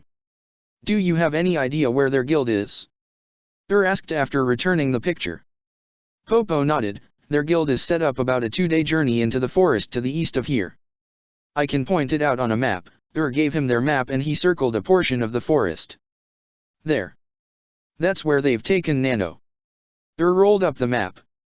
Okay. It's too late to start out now, but tomorrow morning we'll set out to bring back your daughter, she declared. Popo and Nana began to tear up as they grabbed Ur's hands again. We can't thank you enough. If there's anything we can do to repay you, please tell us. Gave them a soft smile. It's my pleasure to reunite a family. If you want to repay me, just give Nano a big hug when you see her. The couple continued to thank and her associates and insisted on paying for their food for the night. Eventually relented and they left after dinner. Later that night, after Gray and Leon had fallen asleep, knocked on Pheasant's door. He told her to come in and didn't give any sign of surprise that it was her. Just chalked it up to the sensing magic he had mentioned earlier. You're up late, Pheasant remarked. There was something that I wanted to talk to you about, she admitted. About the job? Nodded. I hope I didn't offend you by taking it without asking if you wanted to help. Pheasant shook his head. I agree with your decision. His eyes hardened. For someone to kidnap a child like that is inhuman. There's something else. I want you to let me take care of Chrono Noise by myself, requested. Pheasant raised an eyebrow in surprise and she elaborated. I want to use this chance to prove myself to Leon again. Show that I'm still strong and get him to stop hounding you about training. Pheasant hummed in acknowledgement. Even after he had told the kid off, Leon continued to badger him for training. He wasn't obvious about it, only approaching Pheasant when wasn't around and asking for things like tips on how to make his ice stronger or cast faster. Pheasant had taken to parroting the things he heard tell Leon and Gray during their regular training or just ignoring the kid, but all it did was make him frustrated. It would be good for him to see his master in action again. From what told him, Deliura was the first major fight that Leon or Gray had seen in and it didn't exactly create a glowing review for the Ice Make Master. It's also about your daughter, isn't it? Pheasant softly asked. Stiffened and pursed her lips until they looked like a line on her face but nodded. Pheasant sighed softly. He had suspected as much when he heard about the job. Had talked about her daughter, Urter, exactly once and it had been when he asked about the clothes in the chest she had insisted on bringing along. He had accidentally walked in on her holding one of the shirts and she had heard him before he could back out. All she had told him was that she had died young and that she didn't want to talk about it. He had gotten the rest of the details about Urter's death from Gray. I know that it's foolish, but I want to help make up for my mistakes. This time I want to be able to save that little girl from death and those parents from the pain of losing their child, said in a whisper. Her hands were shaking. At the very least, I want them to have the closure of burying the body. Pheasant's hand landed on her shoulder, startling her out of the depression she was entering. I don't think that that's foolish at all. Everyone makes mistakes, it's how you deal with those mistakes that's important. He smiled at her. What happened to Ertair was beyond your control, but I can't think of a better way to make up for it than preventing it from happening to others. Pheasant didn't really know where was coming from. He had never had kids nor an apprentice or student he got close enough to that he had been able to see as a surrogate. But he had known plenty of Marines that had and lost their children. It was always hard on them, and it had ended up changing more than a few of them radically. Either they left the Marines or found a way to distract themselves from the pain. There were very few that were ever able to bounce back from it and move on like had. Even Vice Admiral Garp, one of Pheasant's personal heroes, hadn't taken the death of his adopted grandson, Ace, easily and ended up retiring after his death. "Thank you, Pheasant," said while giving him a crooked smile. Talking about Ertair was always hard for her, and it didn't help that she made it a point to avoid the problem instead of trying to find a better way to deal with it. Gray and Leon were great kids, but they couldn't fill that hole in her heart. Talking about it with Pheasant had helped a little. She hadn't known him for long, but the older man had a confidence about him that spoke of wisdom and life experience that made her feel more at ease. Shook her head slightly. "I'll be going back to my room." "Thank you again, and I'm sorry if I disturbed you." "Anytime, It's the least I can do to repay you for helping me."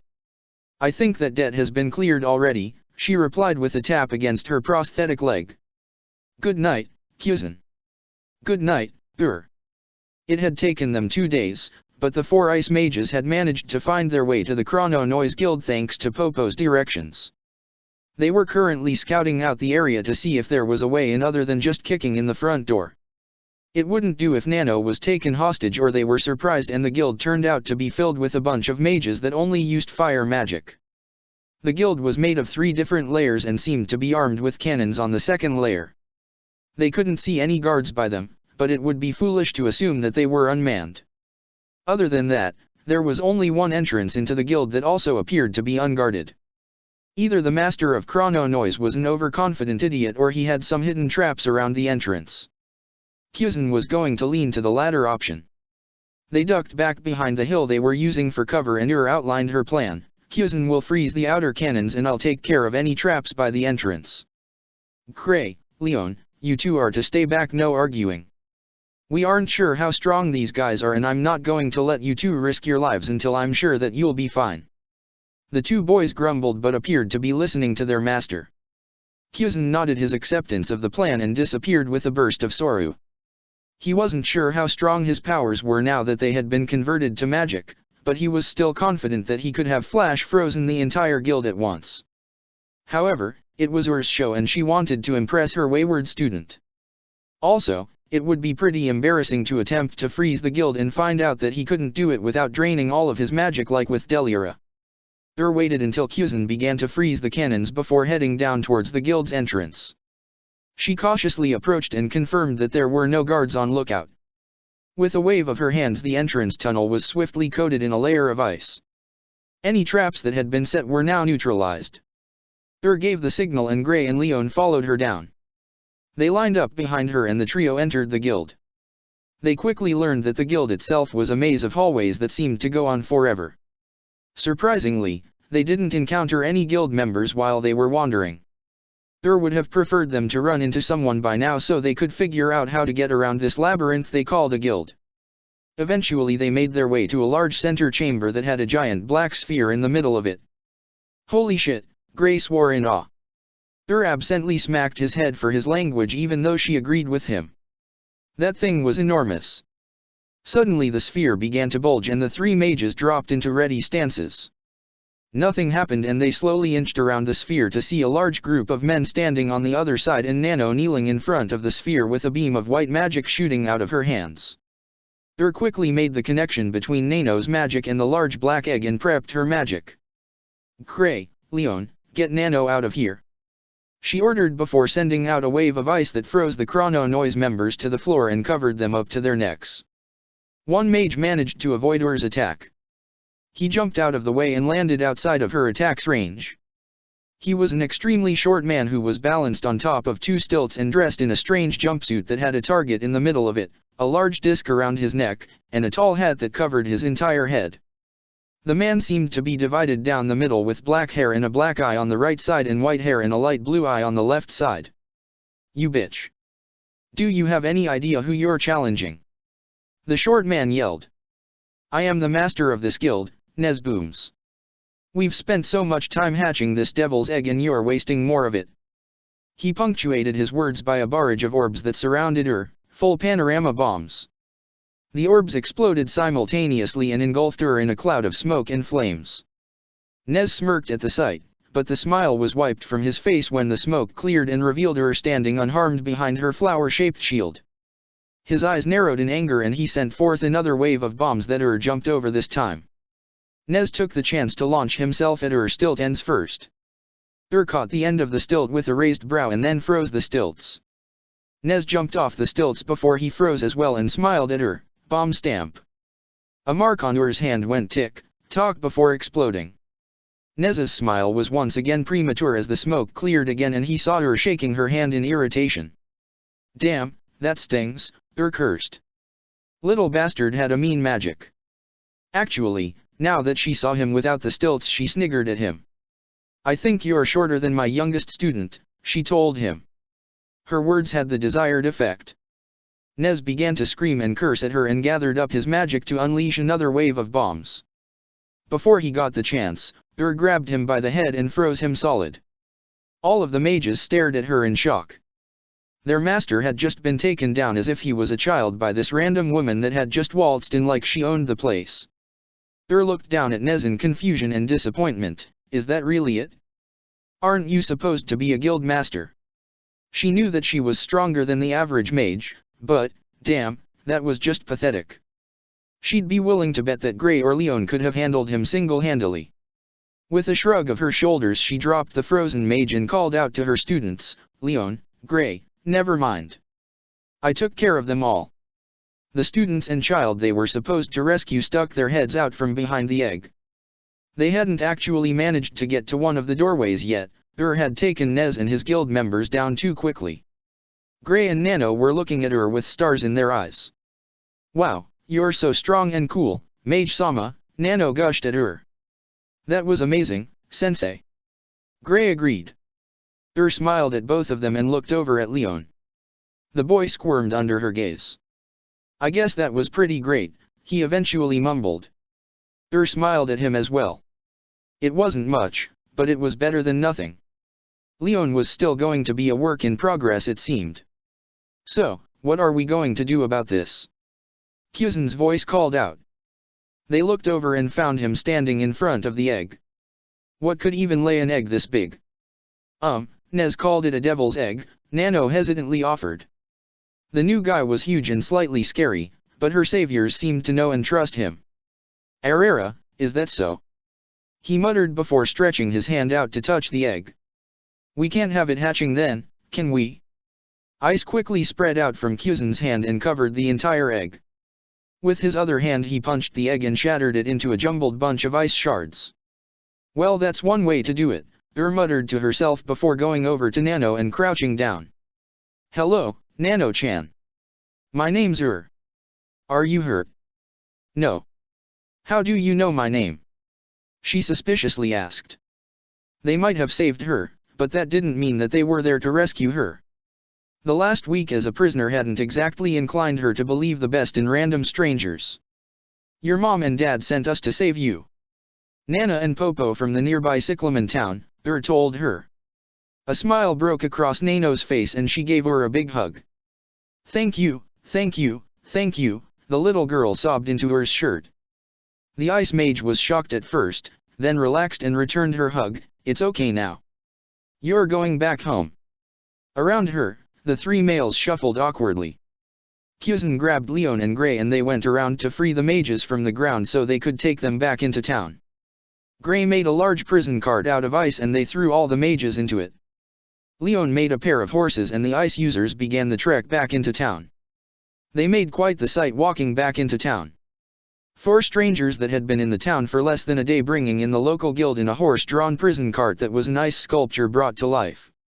At the front of their group was Nano riding on one of the horses. As soon as they reached the town she scrambled down and ran into town and made her way to her house. Followed her while the others went to inquire where to put the defeated Chrono Noise. In her rush to get to her house, Nano tripped over something hidden under the snow and face planted into the ground. Before could help her up, the little girl jumped to her feet and continued running. She reached her front door and started pounding on it while calling for her parents. The door was quickly opened and Nana and Popo gasped at the sight of their little girl. Strong arms enveloped Nano and she was pulled into the familiar and comforting warmth of her parents' embrace. The reunited family cried in happiness while watched, unwilling to interrupt their moment. When they had finally calmed down some, Popo turned to her. "Thank you. Thank you so much. You brought back our little girl," he told her with tears in his eyes, which was soon echoed by his wife and daughter. Just smiled. "It was a pleasure," she replied. She knelt down before Nano. "Now, be a good girl for mommy and daddy, okay?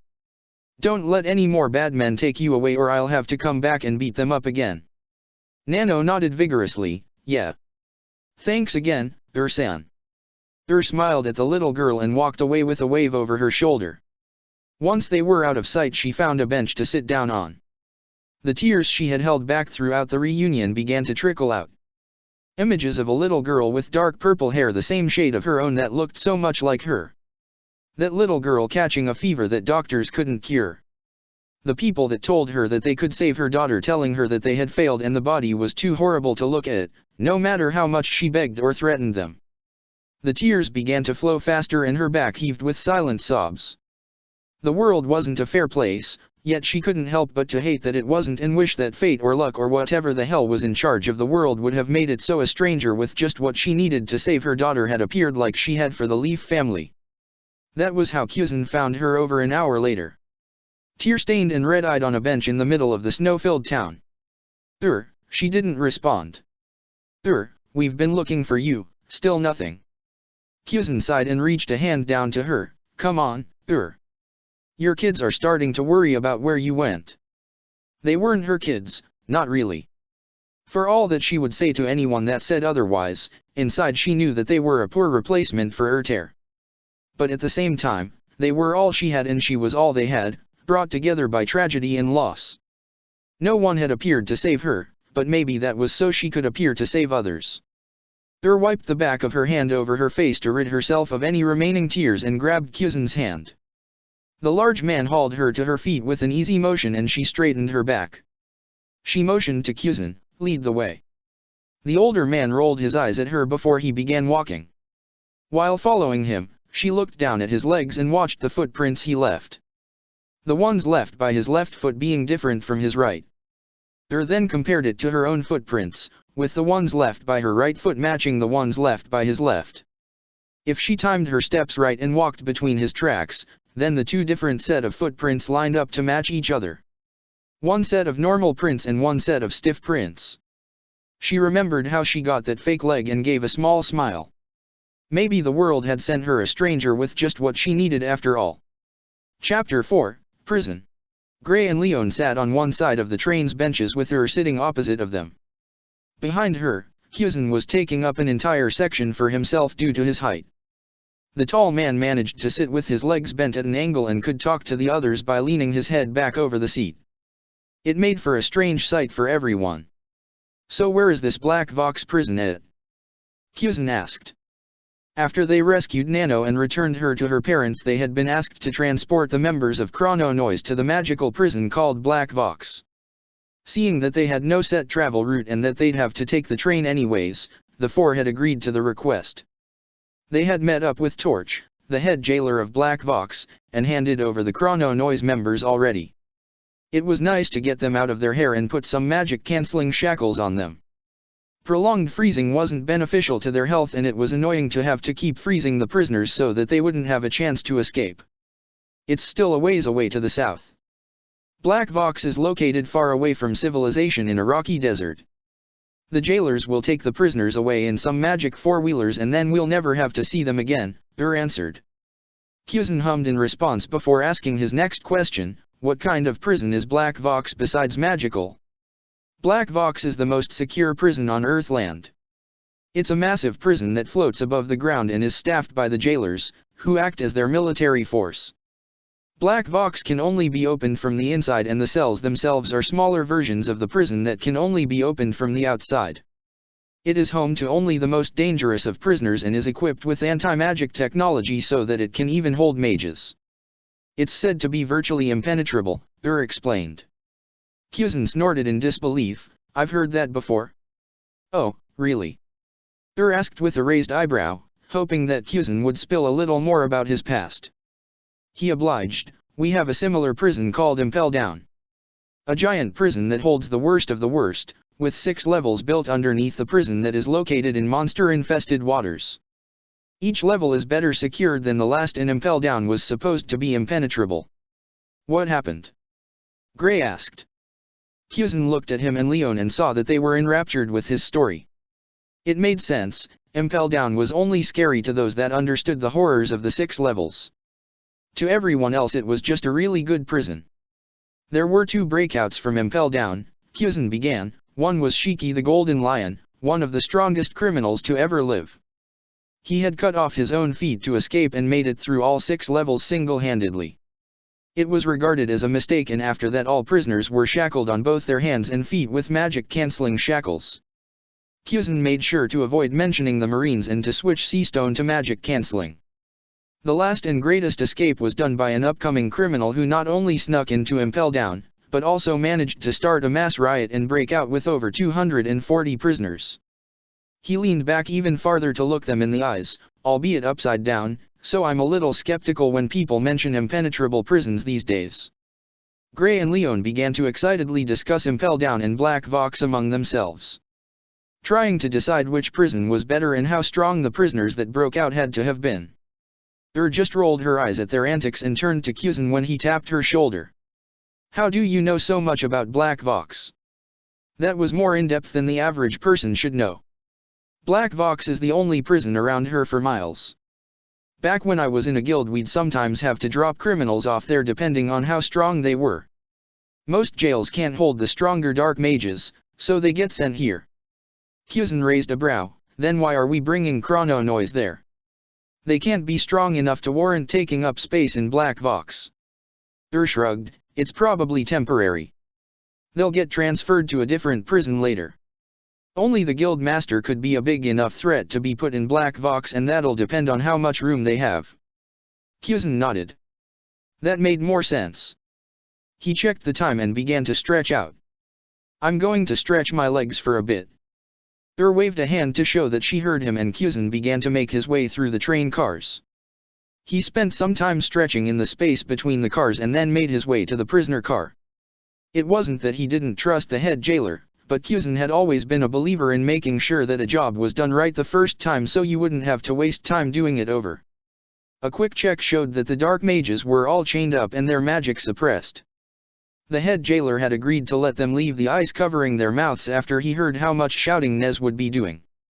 He casually waved a hand and made sure that the ice wouldn't melt before turning to go back to his car. Suddenly, danger flashed across Pheasant's haki and he barely had time to turn his body to ice before the car he was on was crushed. The 3 ice mages were violently thrown from their seats when the train came to a sudden stop. Was fast enough to protect them with a one-handed shield. It wasn't her preferred method of casting, but it was faster than two-handed casting and it was enough to protect them from the crash. Dropped her shield and looked over Gray and Leon. Are you two okay? Did you hit anything in the crash? I'm fine, Gray muttered while rubbing his head. The shield's what hurt us, Leon grumbled while shaking his arm. What was that? I don't know, but it can't be good. Surveyed the damage. Their car was lying at a slight angle and the windows were broken, but that was about it for damage. She headed towards the door. Come on, boys. Let's go see what happened. The trio left their car and went outside to view the damage. What they saw was pretty bad. Someone had apparently dropped part of the hillside with a tree onto one of the cars. It was completely crushed and had caused the entire train to be derailed. The rails underneath the car were also crushed and warped, so even if they managed to get the train back on the rails they'd have to do something about the tracks as well. Whoa, Gray whispered in surprise at the damage. Focused on the location of the attack. That's the prisoner car, she gasped. Pheasant had went to check on the prisoners. He might have been in the car when it had been hit. Rushed over to the wreckage while calling for her students to join her. The wreck was worse up close.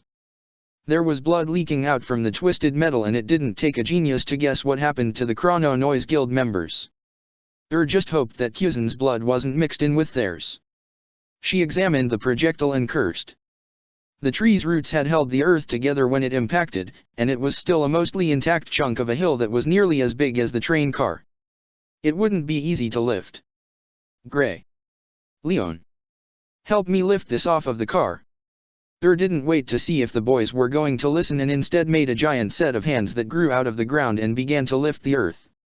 A second pair of smaller hands joined her closely, followed by third. Together, the ice mages lifted the chuck off the train car and set it to the side. Pheasant, are you alive? Yelled at the wreckage. She didn't wait for a response and began to fill the car with ice to push the metal back into place. Could he have even survived that? Gray hesitantly asked. Of course. He has an elemental body, absently said, unsure if she was reassuring Gray or reminding herself. Pheasant would have pulled himself from the rubble by now if he could. But it couldn't be possible that someone as strong as he was would die from something as simple as a falling tree. Arera, a familiar voice drawled out. The downside of being a solid elemental is that you can't just move around things. Ice began to come together from across the wreckage of the car and formed into the tall man. Pheasant cracked his neck. I hate being stuck in chunks like that. Always leaves me feeling stiff when I finish pulling myself together. Let out a sigh of relief. Thank the gods. He'd had her worried there for a minute. The boys were more obvious about their relief, but Pheasant just brushed them off. It wasn't the first time he'd been stuck between a rock and a hard place, and it probably wouldn't be the last. There were more important things to focus on. What happened? I don't know. We were shaken around when the train was attacked and then came out here to find you and the prisoner car crushed, explained. Let's check the other side, Pheasant suggested. They climbed over the train car just in time to watch a group of men drag the head jailer into a strange-looking vehicle. Before the four mages could act, the vehicle lifted off into the air and began to fly away. They must be taking Torch to Black Vox, guessed. Torch's position as a member of the Magic Council was only a formality. His position as head jailer of Black Vox got him the title, but he wasn't involved in council business unless someone was being sent to Black Vox. There was no other reason to kidnap him.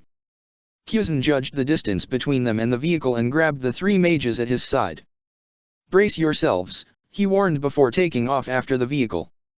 Using Kami Sorai, a combination of the Soru and Jeppo techniques, Pheasant was able to keep the vehicle in sight, but it was too fast for him to keep up with without putting Gray and Leon in danger.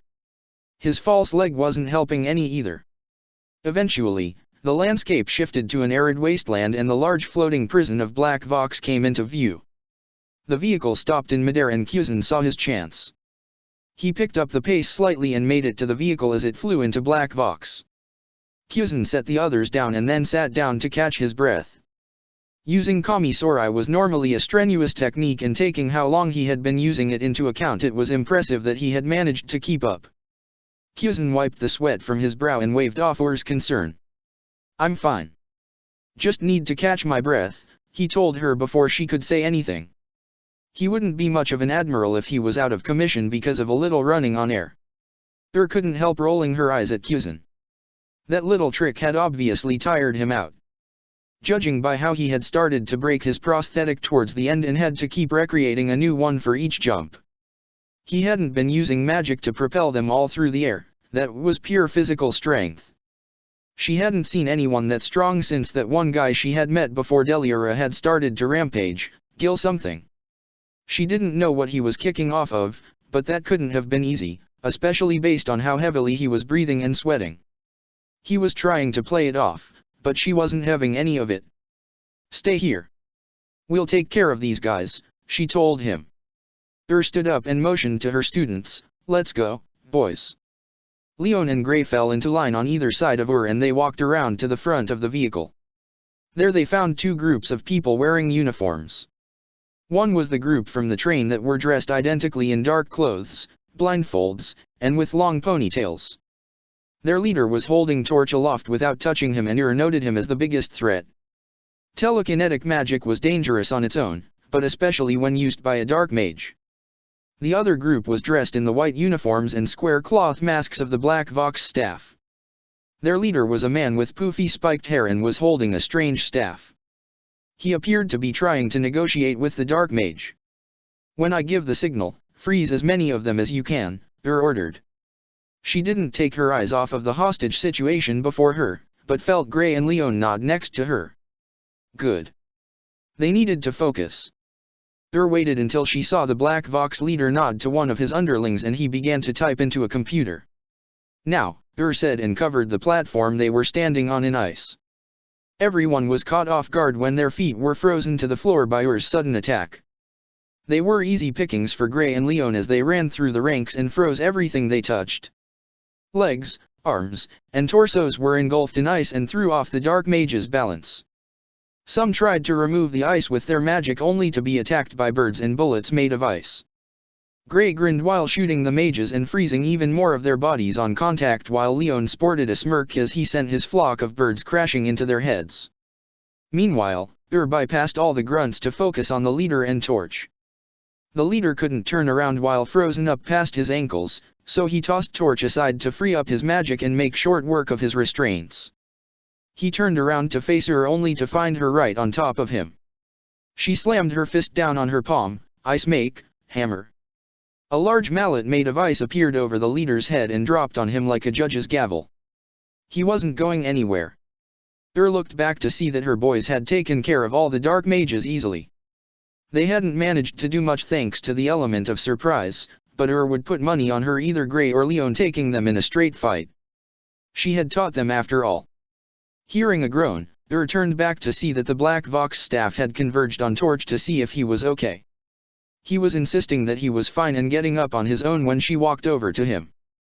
"Fancy meeting you here, Torch-san," Ur said with a smile. "Heh. You're the one that seems out of place, Ur-san," Torch responded while rolling his shoulders and head. Being held hostage was rough on a man of his age. "I can't tell you how glad I am to see you and your students. Without you they would have released Drum from his cell." "It's no problem at all," Ur assured him. "We couldn't just sit by and let them get away with kidnapping you. Right, boys?" she asked Gray and Leon as they arrived. They had finished up freezing the dark mages and naturally wandered over to where Ur was standing in time to hear her ask them something. "Right," Gray parroted. He didn't know what the question was, but he figured that that was the right answer. Leon was more flippant with his answer, "Yeah, whatever." "You all have my thanks," Torch told her with a bow. "But what about that other man with you, the tall one?" "Pheasant? He's resting over there," Ur pointed at the vehicle. "He pushed himself too hard trying to keep up with your captors." Before Torch could comment on that, a loud cracking noise was heard as one of the prison boxes was broken. The prisoner dropped down to land in front of everyone while rolling his shoulder. "Damn.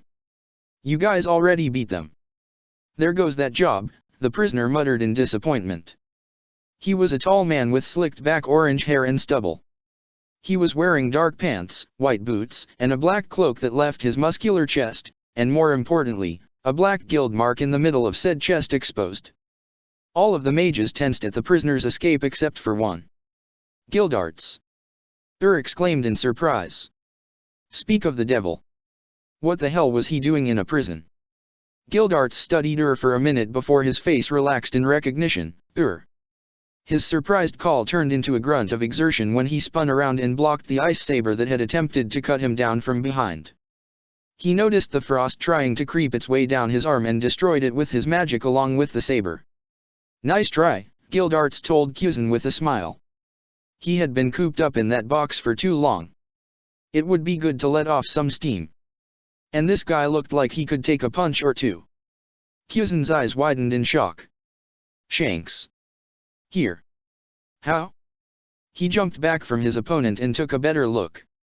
No. It was just a man that looked like Shanks. This man's hair was orange, not red, he had stubble, no scars over his eye, and the biggest giveaway was the fact that he had both his arms. Pheasant flexed his fingers as they reformed. The man may have looked like Shanks, but he had a power similar to Whitebeard's. And wasn't that an unholy combination if he had ever heard one? Pheasant had felt his hands shatter when the man used whatever magic he had to break his blade. He was going to have to be careful. The two men squared off and began to feel each other out. The temperature dropped and ice spread out from Pheasant's feet while his breath left a cloud in the air. Gildarts smiled with his teeth, and wisps of white magic began to appear around him as the platform cracked under him in a slowly expanding circle. Most of the watchers were sent to their knees and had their teeth start chattering at the display of power. Except for her.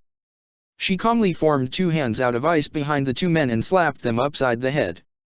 Instantly the oppressive power vanished, and the two men rubbed the bumps forming on the back of their skulls. "What do you two idiots think you're doing?" she demanded. Once her had gotten the two mages to calm down and explain that no one was attacking the prison anymore, the situation was diffused. The dark mages were rounded up and put into temporary holding cells until they could be transferred to a different prison, and Gildarts began to explain why he was locked up in a maximum security prison. "So that's how I managed to get in here," he finished with a smug grin. "Rather ingenious if I do say so myself." Rolled her eyes again. "Yes, congratulations. But that doesn't explain why you're in here and how you got out."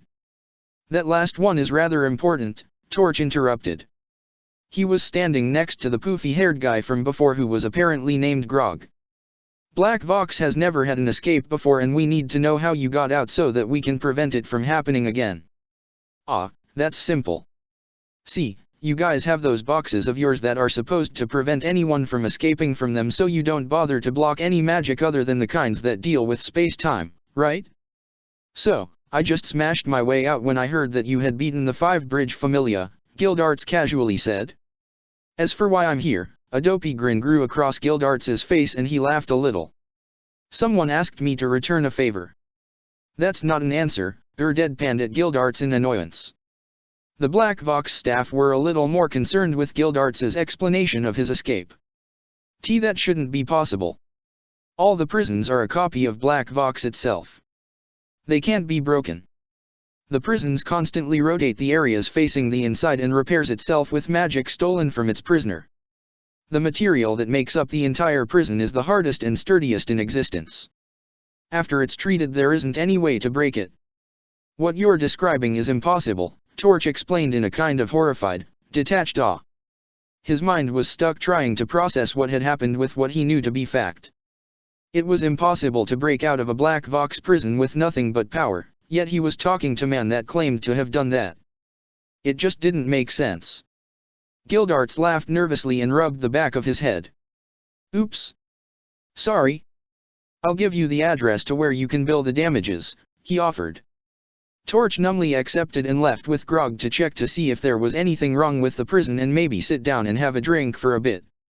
Ease some of the stress away. It had been a rather long day. Gildarts turned to the traveling ice mages after Torch left. "So, what are you up to, I can see that you got around to raising the newest generation," he said with a lecherous grin and waggling eyebrows. "But you told me you wanted to raise them up north. Something happened?" Noticed Gildarts's eyes dart down to her leg with that last question. She subtly moved it behind her while introducing her students with emphasis. "Gildarts, these are my students, Gray and Leon." The two said their hellos. "And this is Pheasant. He helped us with a problem up north and is traveling west with us for now." Gildarts ran an appraising eye over the three and was satisfied with what he saw. The kids were pretty strong for their age, and the Pheasant guy had felt pretty powerful when they had briefly clashed. Was also implying that he had taken care of whatever had cost her leg. It was a solid traveling group, but she was avoiding his question. Gildarts thought it over and decided that it wasn't any of his business. "Well, nice to meet you guys. Anything that a Westerner like me can do to help you out?" Paused for a moment and gained a thoughtful look. She pointed at Gildarts's chest, more specifically, at the symbol on his chest, and asked a question that raised 4 pairs of eyebrows. "Can you tell me more about your guild?" Chapter 5, Past and the Future. Moan. And Pheasant were sitting in a local bar while waiting for Gildarts to come back from his meeting. The fairy tale mage had a stack of jobs that he was going through, and one of them was to kill the monster that was preventing anyone from crossing the Cache River. They needed to cross the river in order to reach their now named destination, Fairy Tale. Gildarts was the man had mentioned when she had talked about leaving with Pheasant, and after hearing some of the man's stories, Pheasant could admit to being curious as well. Gildarts was at his meeting with the town's mayor, and had told Gray and Leon to go off and explore the city. It was much bigger than the small towns they had visited back home, and she knew that they'd be raring to explore. They were spending their time relaxing and enjoying a coffee. Gildarts was going to go kill the beast and come back to get paid before picking them up and giving them directions to Fairy Tale from the other side. After that he was heading up north to finish some of his other jobs. "Have you ever been in a guild before?" Pheasant suddenly asked. He didn't know much about her's past beyond her daughter's death, but she seemed almost eager to join Fairy Tale. With her strength she must have either been in a guild or working for the Magic Council. There was always the chance for an apprenticeship, but she knew too much about the guild system to make that a plausible option. Was silent for a moment before she put her coffee down. "I was, once." She didn't say anything more, and Pheasant was content to just wait. He had noticed that if wanted to say something she would, and if she didn't she wouldn't. Probing with leading questions wouldn't get him anywhere. All he could do was wait. Either she'd talk about her past or she wouldn't, and that'd be that. "My dad was a mage and my mom owned a flower shop in the town his guild was in. When I was little I'd split my time between helping my mom in the greenhouse and listening to my dad and his friends talking about the jobs they went on. I loved their stories, even though I knew that they were embellishing them. For me it didn't matter. When I was 8 my magic manifested itself in the nursery and I accidentally froze my mom's rose garden." Gave a little chuckle at the memory of her mom's horrified face when she showed her the frozen flowers. "She kind of strong-armed my dad into teaching me magic after that. It was the best. They pulled me out of school and Dad would teach me how to fight while Mom taught me everything else that I'd need. I spent my days molding ice or taking care of flowers and my nights reading books." Finished off her coffee and let herself get swept up in the nostalgia of simpler times. She then ordered a couple of shots of the strongest stuff the bar had before continuing. "I was a prodigy. I rose through the guild ranks and soon became not only an S-class wizard with a fancy moniker, but the guild's ace. Ice Roser Milkovish, the ace of Snow Angel and most likely candidate for the position of Wizard Saint." Pheasant could tell by the mocking tone and subsequent shot following that statement that this story didn't get better. "I fell in love with a guy named Shireto when I was in my 20s. Nice, sensitive, good-looking, everything that a girl could want in a man. We had fun, a lot more than we should have at times, and I wound up pregnant. I wasn't sure at first, so I took a solo job that required me to be gone for about a week. I finished it early and stopped at a hospital on the way back to confirm. That's when I learned about her tear." There went another shot. "I was a regular mess after that. I hadn't given any thought to having kids, that was something old people did. But there I was, unmarried, at the peak of my career, and Shireto and I had never discussed if we wanted to have kids or not, nor had we considered how far we wanted to take our relationship. I spent the whole trip back worrying over what I was going to tell him and, even worse, what I was going to tell my parents. Turns out, I shouldn't have worried." 2 more downed with a bitter chuckle. The town was gone, buried under a massive avalanche. A couple of local dark guilds had heard that I was going to be gone for a week and had banded together to attack Snow Angel. Someone's spell had gone wide and they hit the mountain. The whole place was destroyed in minutes. There wasn't anyone left with enough magic to remove the snow and they all died. That had happened 6 days before I got back. They were still digging out the bodies when I got there. My parents, my guild, my friends, Shireto, all gone. They were dead and I hadn't even known." Took a shaky breath and Pheasant could see that her knuckles had gone white.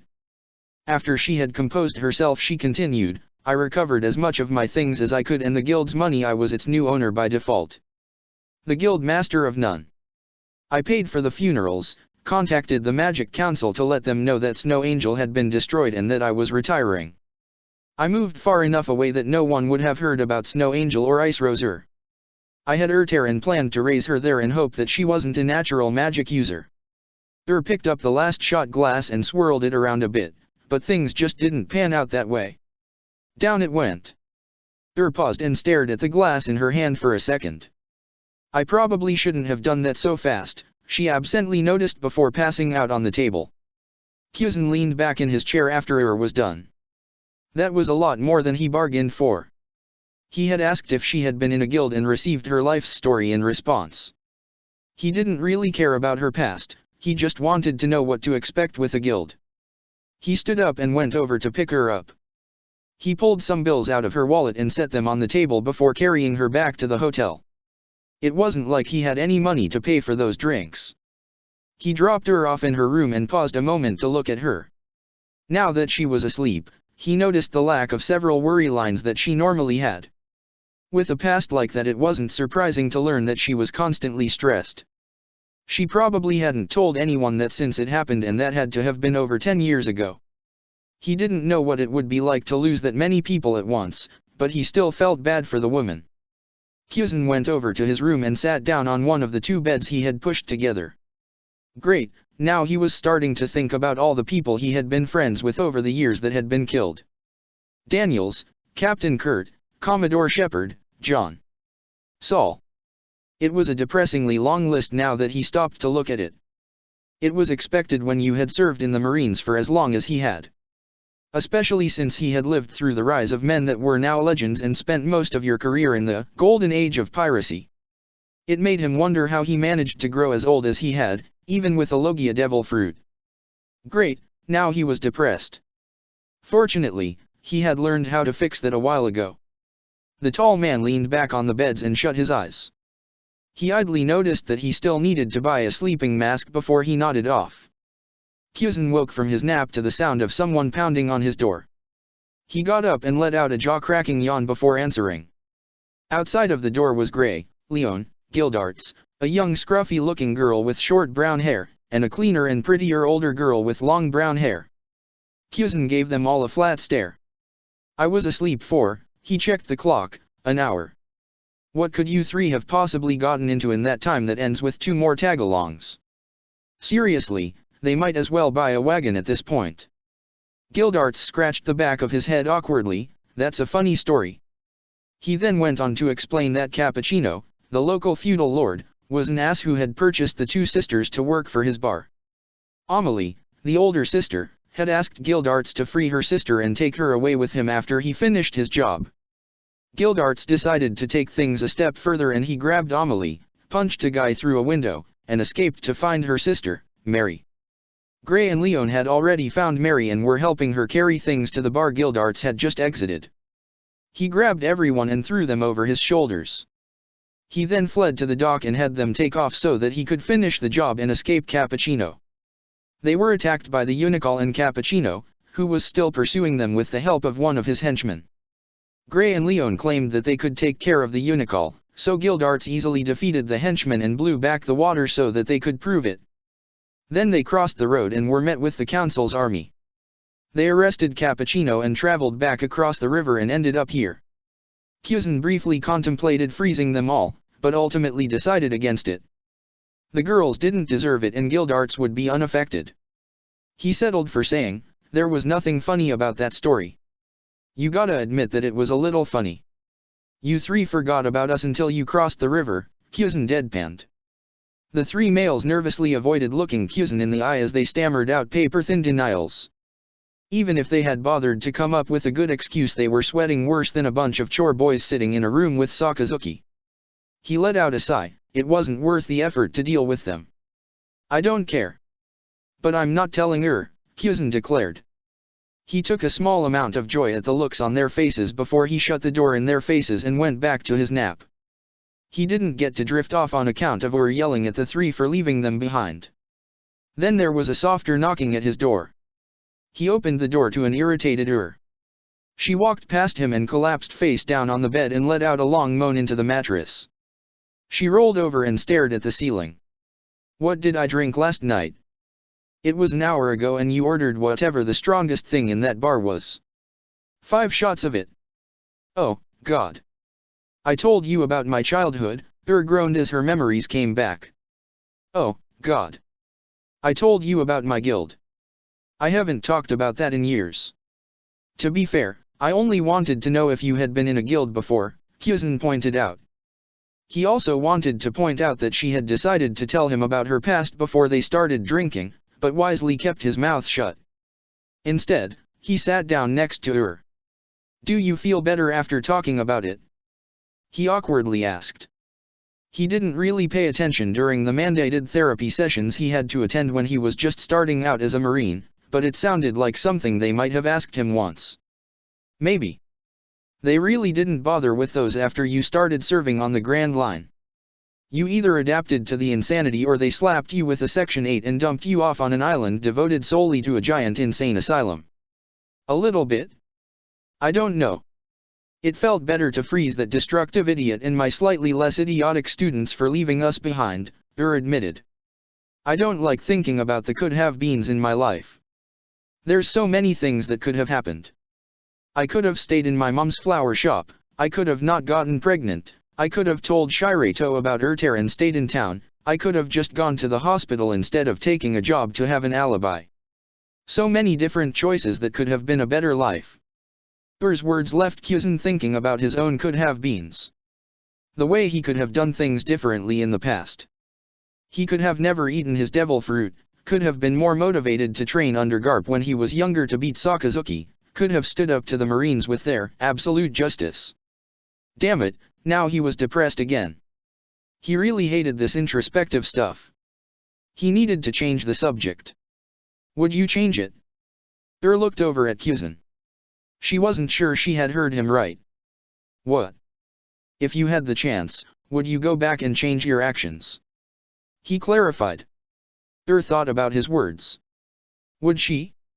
If she could change it, she could save so many people, her parents, her guild, her lover, her town. She could have become a wizard saint, respected and acknowledged across all of Ishgar as one of the strongest mages on the continent. She could have gotten married, Urter would have still died, but she might have had other children.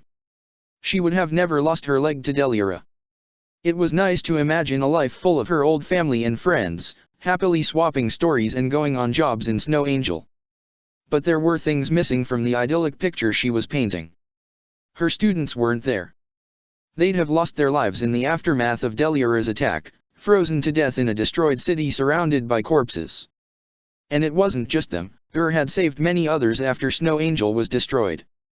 She had officially retired, but people still found ways to contact her about strong monsters that had grown in the mountains.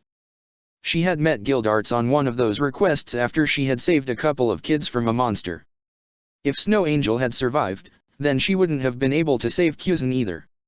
He would have frozen to death up in the mountains or been attacked by a monster and eaten. No, she finally answered. I would love to save everyone that died, but I wouldn't want to never meet everyone that I met after their deaths. Snow Angel happened, it's a chapter of my life that hurts to remember and think about, and I might reach for a bottle for a little self-medication every time it come up, but it happened. Things happen that you wish you could change, but you can't. That's life. I'd like to think that I've moved on from it. That sharp pain of agony is now a dull ache of sorrow. You can't reset the past, you've just got to move forward. Pheasant regarded her for a moment. That's a very admirable way to live. I've seen plenty of people stronger and wiser than you that have cracked under something far weaker. That's right, Pheasant had served in a military for most of his life. What about you? Asked. Are you one of those that have risen above your past tragedy to become stronger? She joked. Pheasant hadn't done anything like that. He had always pushed such things to the side. Always following orders so that he couldn't be blamed for acting on his own. Every time he took the initiative and followed his gut, he ended up working against the Marines. Robin stood out prominently in his mind. The only survivor of O'Hara that he had let go as a tribute to his fellow Vice Admiral Saul's memory after he froze the giant to death. Done more out of guilt than actually feeling bad for the girl. He never went out of his way to do anything that could make his life harder. Any tragedy he avoided or ignored. He spent his time training the next generation of Marines so that he would be the last choice to send out to perform some menial task for the world nobles. He was just too lazy to form a real attachment with people that was strong enough for him to care if they died. No. In the end, he was just a lazy bastard that had done the bare minimum he needed to become strong enough to be given a mostly free reign of the seas.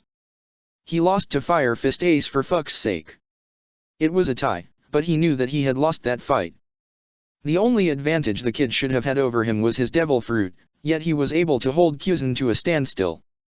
No wonder he had only managed to scar Sakazuki, the bastard was stronger than him in every category. Mistook Pheasant's self-deprecation and dour expression for a reaction to her question. She hastily apologized, "I'm sorry. I didn't mean to intrude or bring up any bad memories." Pheasant waved off her concerns, "It's fine. You didn't mean anything by it. I'm just thinking about things," he lamely finished. The atmosphere in the room turned awkward. The two sat on the beds without saying anything and fidgeted in place. They always seemed to end up talking about depressing things when they were left alone. Was that what drew them together? A pair of shitty pasts that sent them away from their old lives and into a journey to find a better one?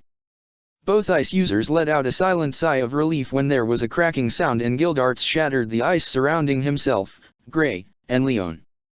Unfortunately, he also shattered the floor underneath them and sent the trio plus the sisters they rescued crashing down onto the first floor. The sound of their curses floated into Pheasant's room and caused the pair to break into a small smile. "I guess we should pack up and go help those idiots. How they ever managed to do anything without us is beyond me."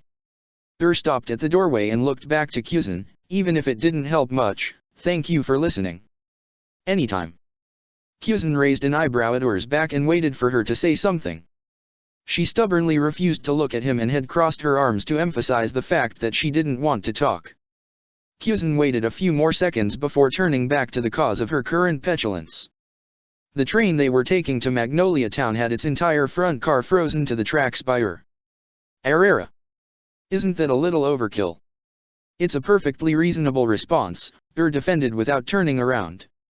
"You froze the conductor." Ur humphed at him, he wouldn't listen to reason.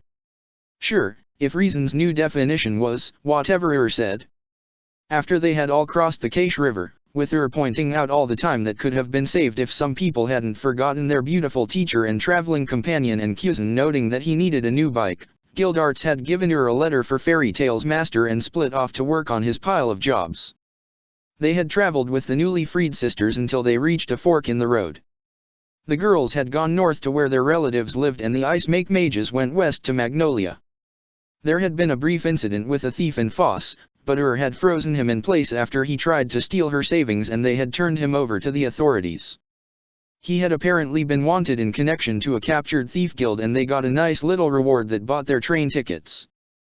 There had been an incident at the end of the train during the travels involving a poaching guild and two giant mole creatures. Some young mage had gone berserk on the poachers and destroyed the entire guild, the cage, and the caboose itself. He calmed down when Gray dropped a block of ice on him and explained the situation. Then Ur got pissed at them for abducting a baby mole thing and, in her own words, froze their balls off. He didn't check to see if she was being literal. Which all led up to now. Apparently, Ur hadn't lost all of that rage, so when the conductor had said they had finished the repairs and were taking off before Gray, Leon, and Mage Kid whose name he never learned were back from exploring, she froze the train in place. A completely rational response for pirates on the Grand Line or a toddler that didn't get its way maybe, but not for a 30-something, respectable S-class mage that was raising two kids. Speaking of kids, Pheasant felt the three enter his hackey's range. "Kids are back," he dully informed Ur's back. The woman let out a sniff and unfroze the train. Not a word of this, she warned the witnesses before boarding the train and finding her seat. The conductor wiped his brow and looked at Pheasant, "And you're traveling with her voluntarily?" He gave a grunt of confirmation and the man raised a hand to pat his shoulder only to realize that his arm wouldn't go that high and settled for thumping him in the middle of his back.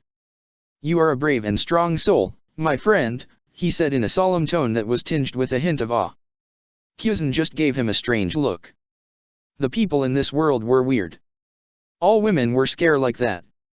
Vice Admiral Tsuru was still the only person that could get Garp to listen to her without pulling rank most of the time for a reason. After that there were no further incidents involving trains. They arrived in Magnolia Town and the other kids split away from them to go do whatever young, unattended mages with hair-trigger tempers and a tendency to destroy things with magic went. On second thought, they probably should have kept an eye on him. But on the other hand, Pheasant didn't want to deal with a kid like that, so it wasn't his problem. They had quickly gotten directions to the Fairy Tale Guild from a map at the train station. Once they reached it, Pheasant was sure that they would have been fine finding their own way to it. It was an impressive-looking building that stood at the end of town and was taller than pretty much every building in town except for the cathedral. There was a big sign with the guild name on it over the entranceway and the guild symbol proudly displayed on a sign on the building's front. "This is Fairy Tale," Gray said in amazement. He was excited to see their new home. Gildarts had hyped it up as a place filled with super strong mages with his story, and the two kids that had heard them were filled with excitement, no matter how much Leon was trying to hide his. Had walked up to the door and found a piece of paper on the door. She swore after reading it, and Pheasant walked up behind her. "What is it?" She held the paper out to him.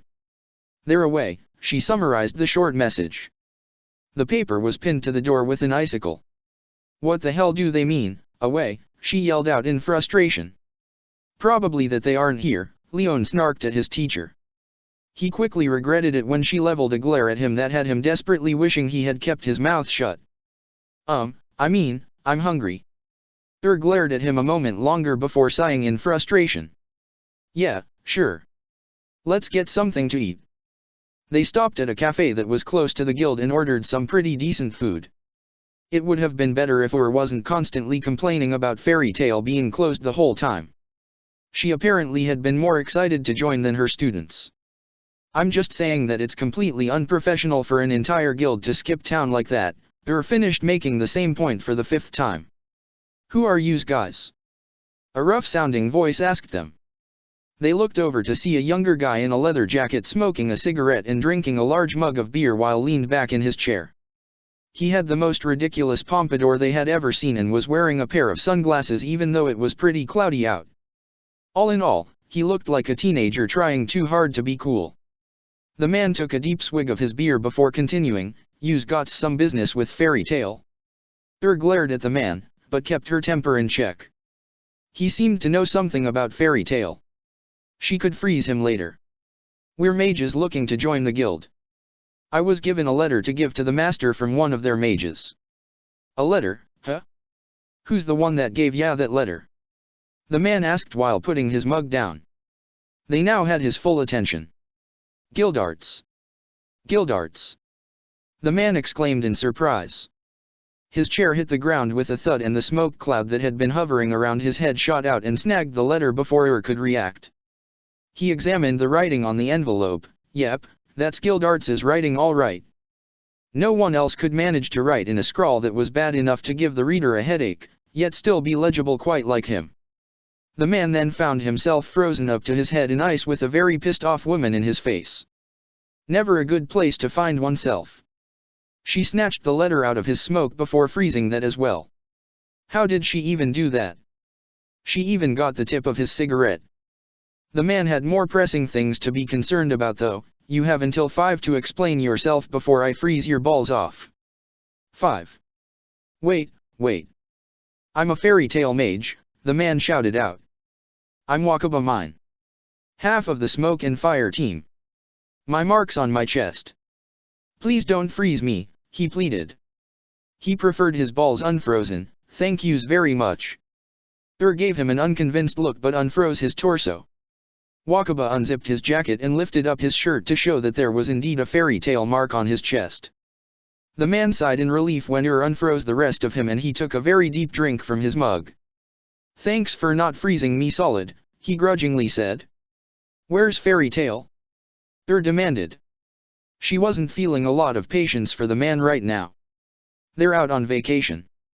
Every year the whole guild goes on vacation after the S-class trails, sorta like a the assholes on the council didn't shut us down this year, celebration.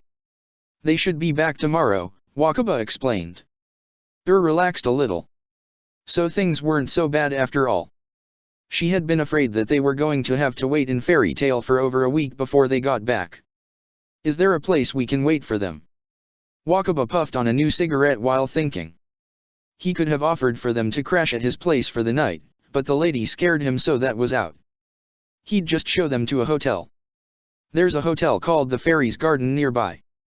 We use it for people that are visiting Fairy Tale and new recruits that haven't found a place to stay yet.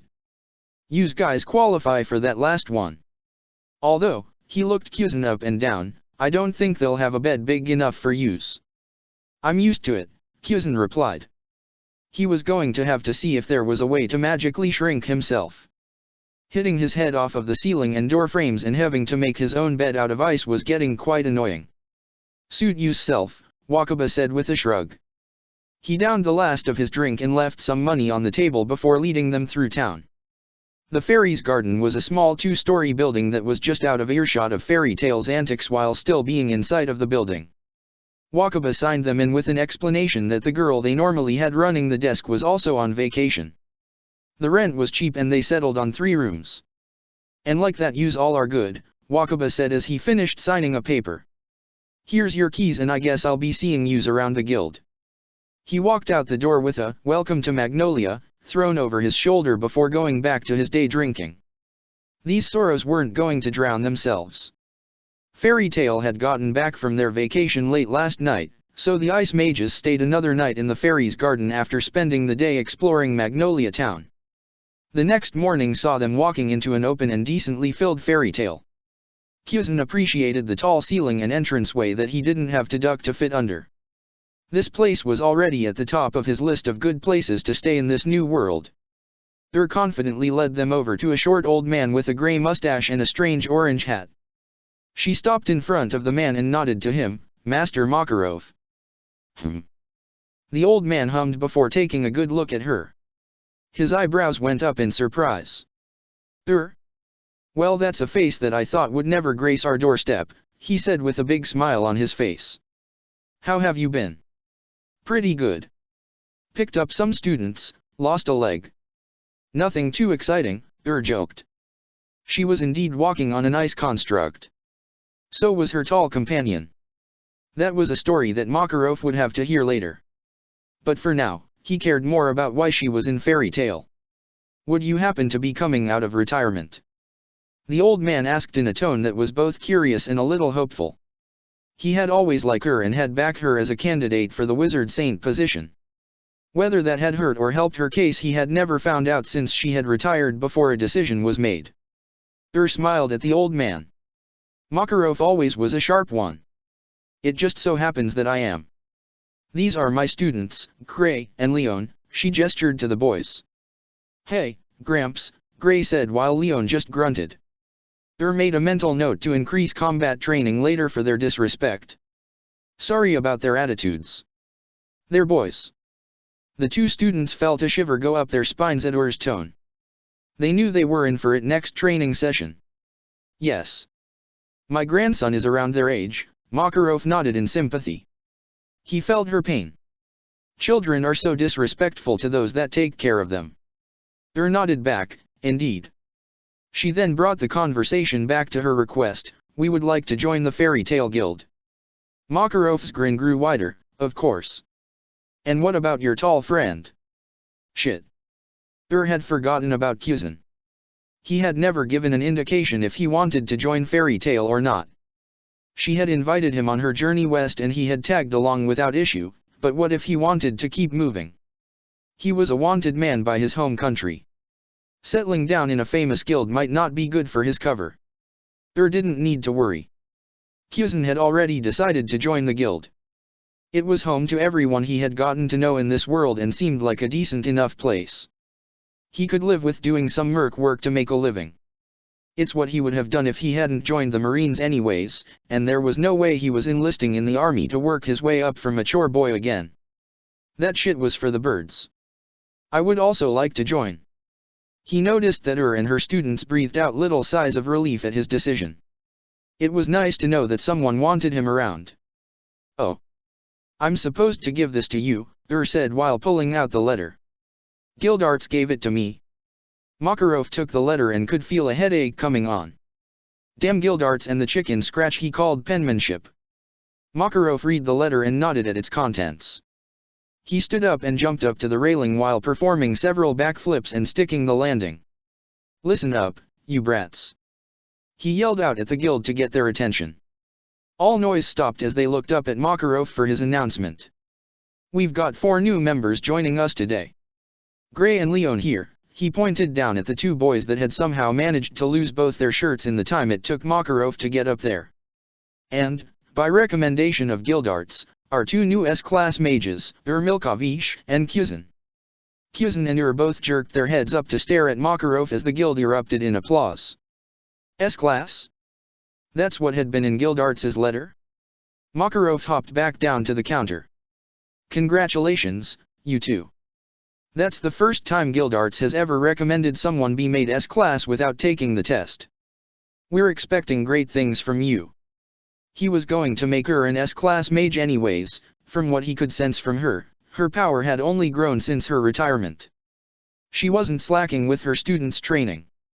The surprise came in the form of Pheasant. Gildarts had said that had supposedly killed Deliara up north and was stronger than her. Makarov could feel that, but killing one of Zeref's demons was no small feat. He wondered just how strong this mystery man actually was. Bah, enough of those thoughts. It was time for celebration. Makarov reached down under the bar and pulled out the guild stamp. Now, where do you want your marks? Check the description for the links to the author.